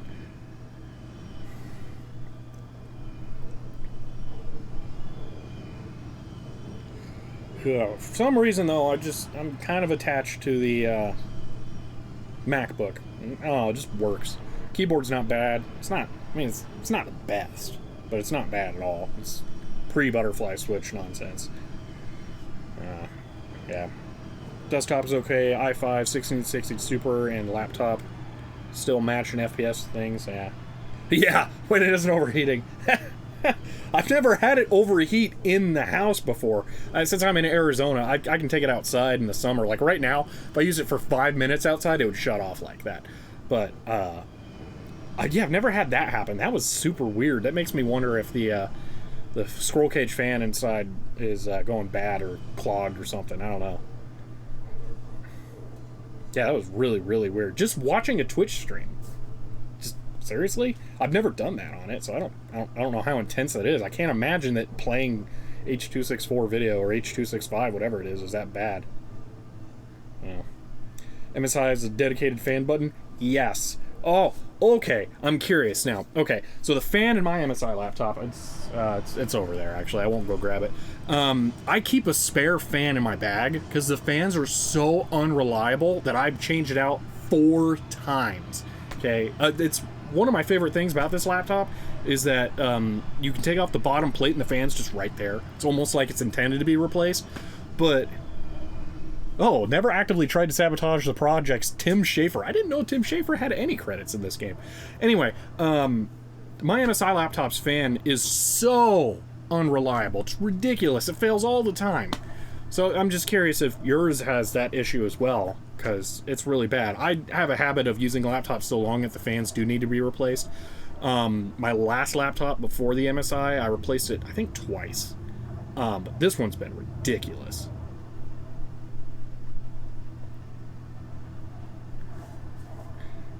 But yeah, mine also has the fan turbo button. All right, there we go. Invitational races.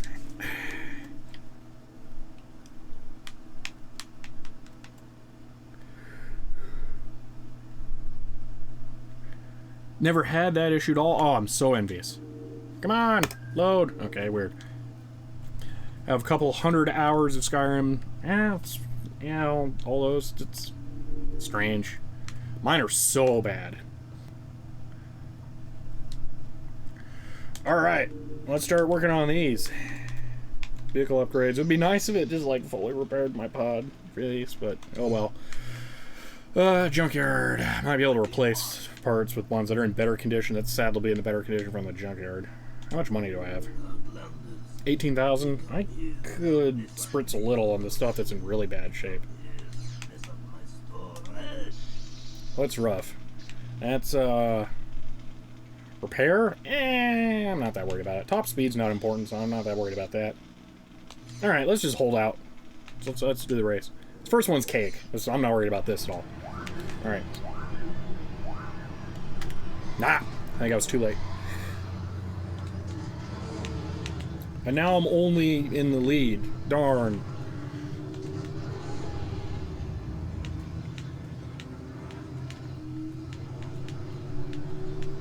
Whoops. No texting and driving. I was reading.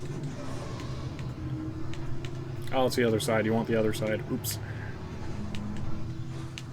That kind of worked. Oh, maybe that side is better. I'm not sure. I really like this track. This one's a good track. I kind of like the open mess areas because there's just different ways to go. I think it's meant to be a city. It's a little uniformly colored and it's got like big stands over there, so I feel like it's not a city. If they're trying to make it a city, it's really bad. And then there's this like highway off ramp that they never finish, and it just dumps you out in the middle of nothing. It's like their city construction projects just never get finished funding. I don't know, but it's a good track. I like it. Ah, dang! I was reading 4 new Warhammer games on GOG. I've never played a Warhammer game. I know that there's a bunch of different genres, so I'm sure there's something I would enjoy. It's just I've just never tried. Never really looked into them. I understand there's a lot of mythos behind it, though. He keeps stuttering like that, making me think it's gonna just hard crash.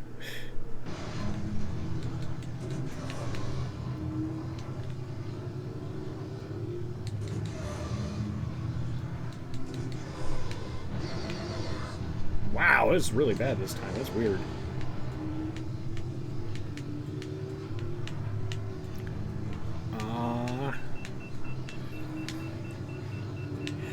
Come on, let me have it in the air. Ah, ran out.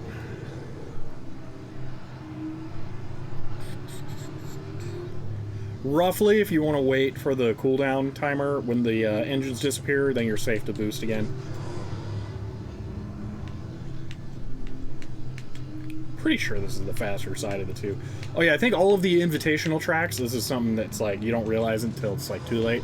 None of them have a map, which is like kind of added a little extra challenge. Doesn't really matter, but at least lets you tell how far ahead you are. It doesn't really matter, just go full out whole time.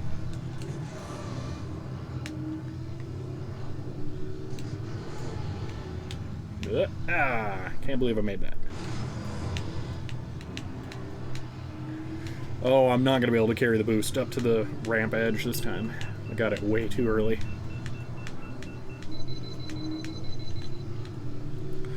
Warhammer basically has 2 universes, Warhammer proper and 40k. Both of those have RPG, TT miniature strategy, have many variations, PC adaptations of those. Win! Alright. 1 out of the 4 done. We're gonna skip the third one. No, the second one. Leave that for last. Because that is the hardest race in the entire game. Hands down. It's not even a like competition. It's the hardest one. So we're gonna save that one for last. Like one of my other saves in here, I did all of the other tracks first, and then just couldn't get myself psyched up to do that one. It was really hard to hit. I think the only other harder boost start I've seen has been Hydro Thunder. That one's brutally difficult. You gotta do back and forth and then boost.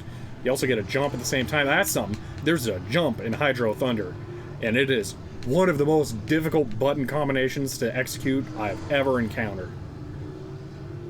Ooh, that was a nice straight shot there. Ah! Oh, I can't believe I didn't wipe out. Alright, give me one moment here and I'll read your message because there's a big, long, boring, empty straightaway I'm about to embark on. Alright, there we go. I own over 50% of the digital releases of Warhammer games, but there are just so many. It's unbelievable how many. You could use Hitchhiker's Guide description of space to describe the amount of lore Space is big, like really unfathomably big. I forget what the full quote is, but yeah. Okay, I get that.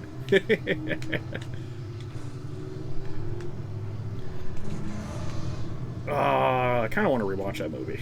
It's been a while. Been having an itch for that. It's one of the few movies I own on Blu-ray.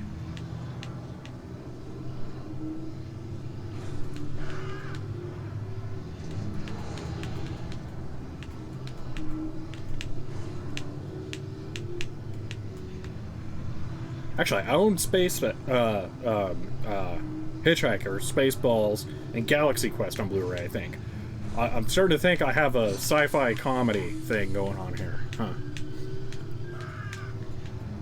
I own Tron Legacy, too. That's kind of sci-fi, definitely not sci-fi comedy, though. Alrighty. And, yeah, that's pretty much guaranteed. Rimmer is big, really big. You just won't believe how vastly, hugely, mind-bogglingly big it is. Yep, that's it. That's definitely it.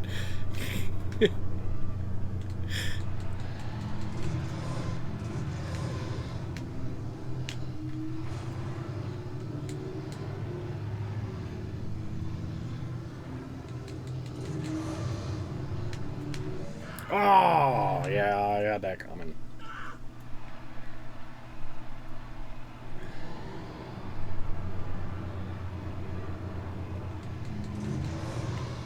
Let's not boost through the narrow area, but do boost through this.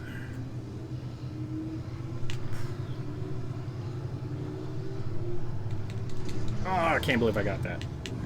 Try to avoid the meteors this time. Well, meteorites, because they succeed.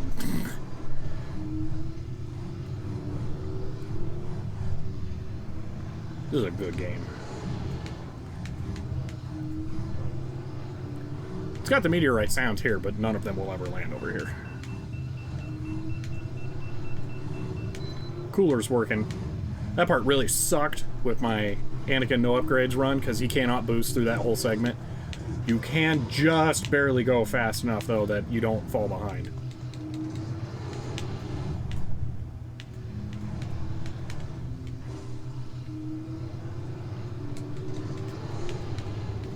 There's another benefit to saving the really hard track for last.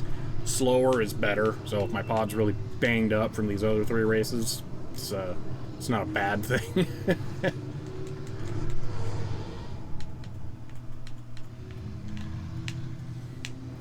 I always kind of like to pretend I'm remembering, dang it, the sound disappearing. To me, I always like mentally equated that to like going into an empty open area of space where there's no air and you just couldn't hear sound. But the pods have open cockpits, so the racers would just die. So that's not it. Oh my, how are you supposed to get past that? Man.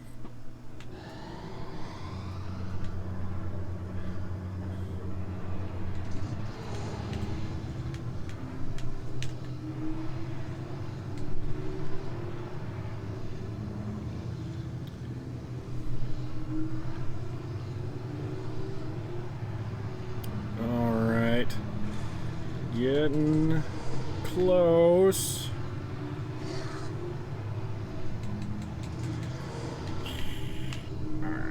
Now let me go straight. Come on. Bingo. Alrighty. I want to boost here. Perfect. Hold off on boosting. No, I'm cooled down for this part. Wish there was a way to skip the asteroid segment here. There are mostly aliens. Maybe they can breathe in space. No, there's nothing in space to breathe. We don't know. Since you mentioned GQ, I'm imagining Guy. Is there air? You don't know. Yeah. Seems fine to me. I knew it was gonna black out the screen there.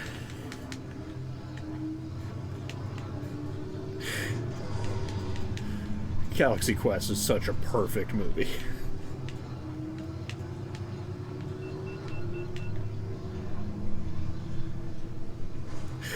And that's a good link to Hitchhikers as well,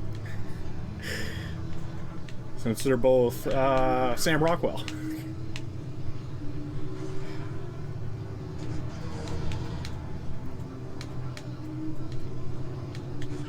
Oh, I can't believe I didn't wipe out there.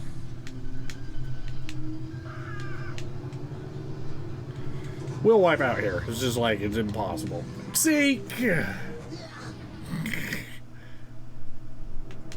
Oh, I was scared for a moment. That's the glitch on the Switch. It's not that spot. I've never had it happen there, but you get stuck in the asteroid.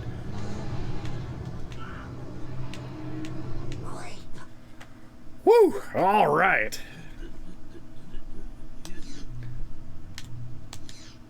This one's not easy, but it's not the... Oh, whoops, wrong buttons. It's not that bad. It's just got more of the twisty bits. It's difficult. It's just that area, like, up there. It's hard. Inspect vehicle. Yeah, I had a feeling that last one was pretty rough. Junkyard.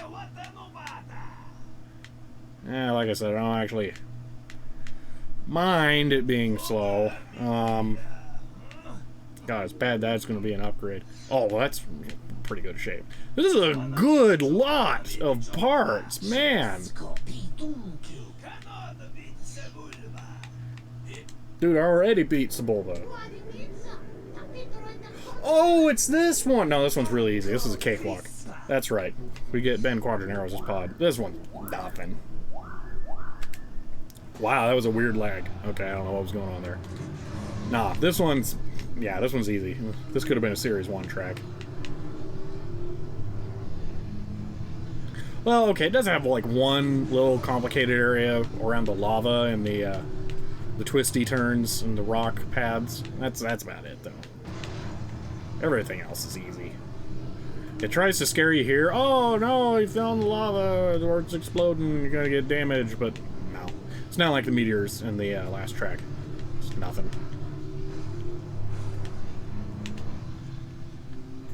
I do like colors in this level. Ah, that was, yeah, hugging a little too tight there.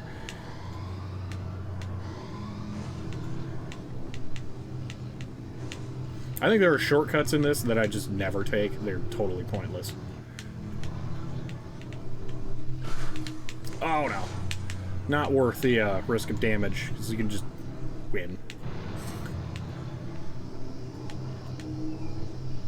Come on.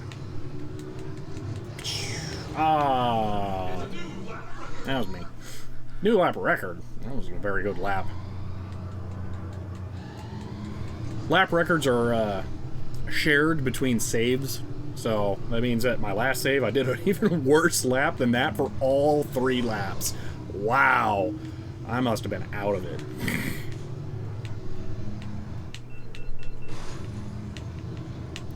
It's really nice when you count on the fall damage to stop your boost.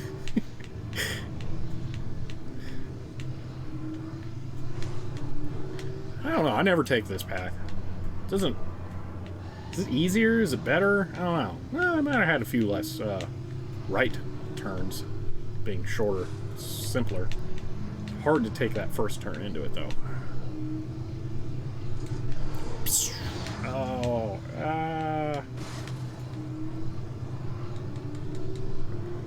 whoosh. Oh, I can't believe I didn't blow up.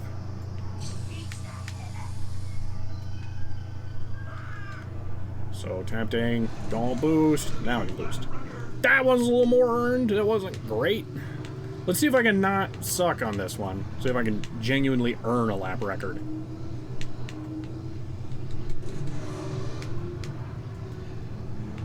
I'm so far ahead of them, seeing them coming the other direction.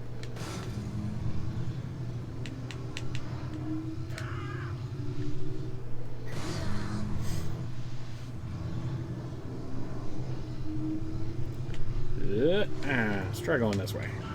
Intentionally.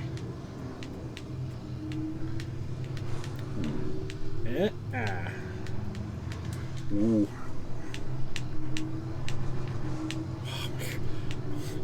It's It's really trying to make me think it's going to crash. Alright, we'll take all of these shortcuts. Oh, man. That wasn't great. Alright, this should be a lap record. This is lagging enough, like it's trying to load the assets quick enough. Yeah! By a lot. 4 seconds. Wow. Alright, there we go. No credits this time. Even though that was kind of another game end. But we have this one. This one. Whew. This one's tough.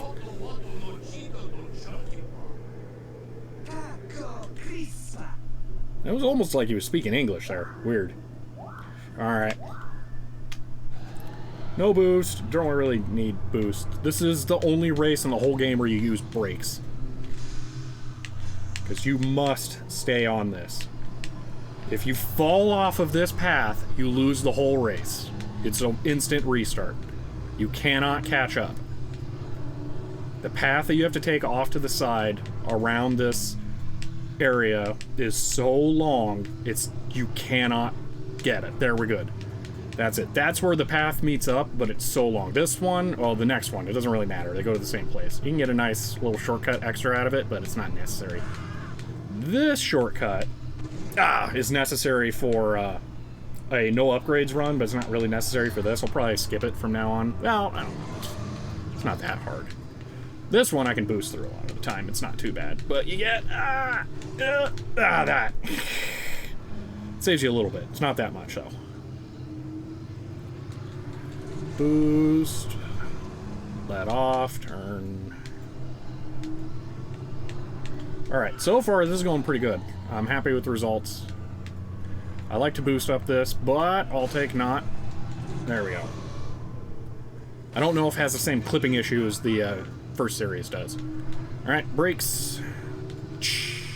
Oh no, no, no, no, no! Oh no, we're gonna lose. No. It was the perfect storm. I braked too late, and then it glitched. Oh man. No, we're done. This is it. Can't win. I'll do it just to prove it. I'm in first. Alright, tracks diverge. You gotta go around this big, long, loopity deal here. First off, this pod is big enough that it'll fall off the edge.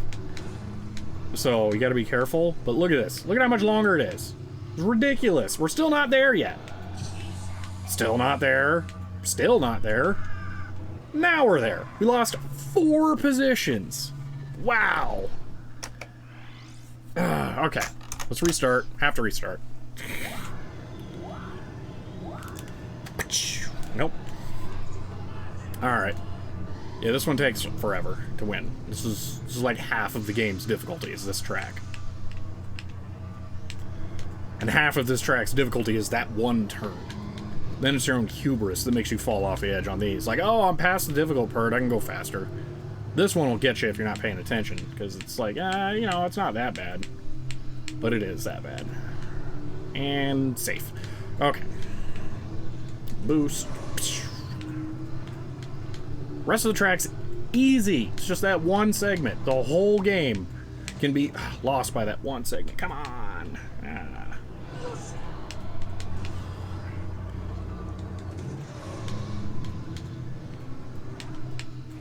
Whoops. Oh well, that'll work. Oh, didn't get it. Oh, that was weird, I think. Is there like a separate clipping entity and the pod? Because it felt like my clipping entity was on the top, but the pod was on the bottom, and it was trying to drag the pod up through. That was weird. Maybe one pod's clipping entity. I don't know. That was strange. GG, but actually meant as a genuine compliment. GG is insincere? I was not aware of that. Okay. Lap 2. Let's try not screw it up this time. Oh, well, that'll help me go slow. It's not the worst thing. I think I actually used that as a strategy one time to wipe out on that corner. Way earlier into my history with the game.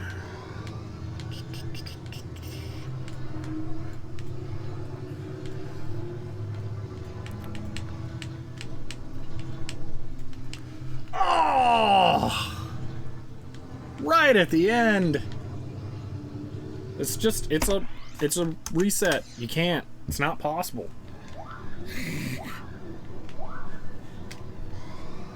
Man. I might switch to a slower pod for this one. I don't know. Maybe narrower, too? Just go back to Anakin. I've done it with Marsquoo plenty of times. It's just... it's hard. Unnecessarily so. If it wasn't so punishing for falling off, this track wouldn't be that difficult. And there.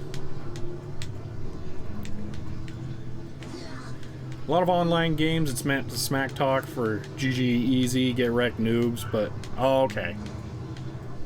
Slow down for this, too. I don't want to blow up. Just makes it take longer to get to the next lap. So, okay, I didn't know that. I thought it was genuine. Or not sarcastic, I should say. There's a difference between insincere and sarcastic.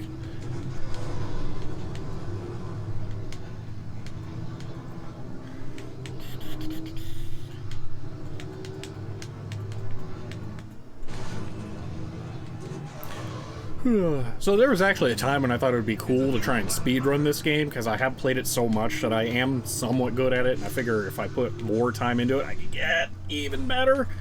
But, like every game, speedrunning for this has devolved into exploits to get past parts, so it's kind of not fun. But I would be curious what, like, a legitimate, no-glitch best run would look like. It would be impressive. I'm curious what pod they use, too, because I'm pretty sure this is the fastest pod in the game. But that's, like, 90s me thinking that, too, so I could be wrong. Oh, yeah, there we go.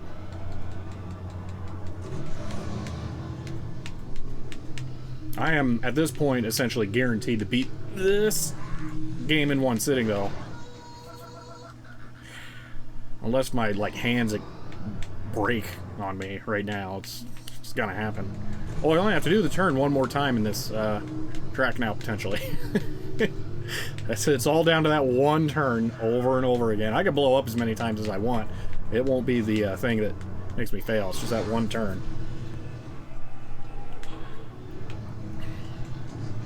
Actually, no boost. Let's start going a little bit slower here now, so I know I can brake in time. Alright. Just crawl through the turn. I see a chat, I'm not looking at it.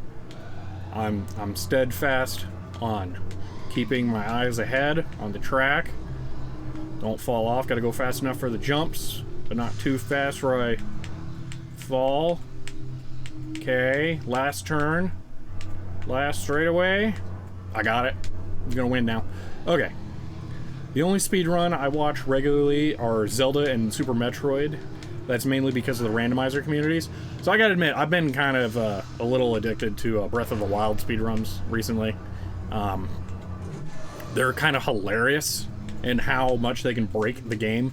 So, I don't know if you'll played Breath of the Wild, but you get unlimited, like, fake bombs in that game, and you can drop 2 of them at a time if you're quick. And if you drop them fast enough while in the air, you can have one explode and then not detonate the second and have it hit you with the physics engine, and it sends you flying, and you can just go like crazy far. It's hilarious. That's it. That's game 100%. So anyway, yeah, I've been watching those speedruns and trying to learn some of the things just because it's a fun game to play. Like, I recently started a playthrough of Breath of the Wild using one of the glitches that prevents the Shrine of Resurrection exiting cutscene from happening, which keeps the time of day from changing from 5:15 a.m. And it's hilarious because it never rains, it's never night, but it also means there's some of the shrines and things that you can't complete, but it doesn't really matter. So I've been playing that and doing it all without a lot of, well, some parts of the game. Oh, importantly, not having it ever be night means there's never a blood moon, and you never get the weapons back. So it's like, if you pick up something in the game, it's gone forever after that point, because if you can't drop it and come back and pick it up later. And if you destroy it, then it's gone. So that's been fun. But that's it. That's game 100%ed. Let's see what's the damage on our pod here. It's probably really bad. Inspect vehicle. Actually, inspecting vehicle does nothing. You need vehicle upgrades. Alright, so there are the wear levels. So, yeah. Alright. I don't think I have enough money to go replace them all with new parts. Let's see. Well, that one's, like, fine. This, I could... I need 9,000. Wow. Dang. This... Oh, I never got that. That was the better one. Or is it? Yeah, probably is. No, that's worse. But he doesn't have the better one? What do I need to do to unlock the better one in the shop? Weird. Maybe they'll only sell you them if they're so badly damaged. Well, that one's pretty badly damaged, but he doesn't have it. Okay, I have no idea. Well, I think that's probably it for this stream. I think it was a good test run. Learned some things. Don't change resolution because computer blue screens, and if there's no sound, restart the stream, I guess. But yeah, this held up well. I'm happy with that. VGA capture overall was fine. So one thing I'm doing is I actually have a contrast and gamma adjustment applied to the VGA capture. It looks a little better than I'm seeing, but I also have the reflection problem. Yeah. All right. Well, yeah, thank you for that. Yeah, okay. I guess I should probably end it now. All right. Zemius, I know I'll see you on Discord. Now to go try and figure out how to download this and re-upload it. So, all right. Oh, I need to throw the taglines out because I'm going to do, like, uploads. Okay, here we go. If you liked this, stick around with subscription to wherever channel this ends up. And you can follow this Twitch channel for when I do it again. And, yeah, that's it. Alright. I'll see you all later. And I think it's Control-R to end it.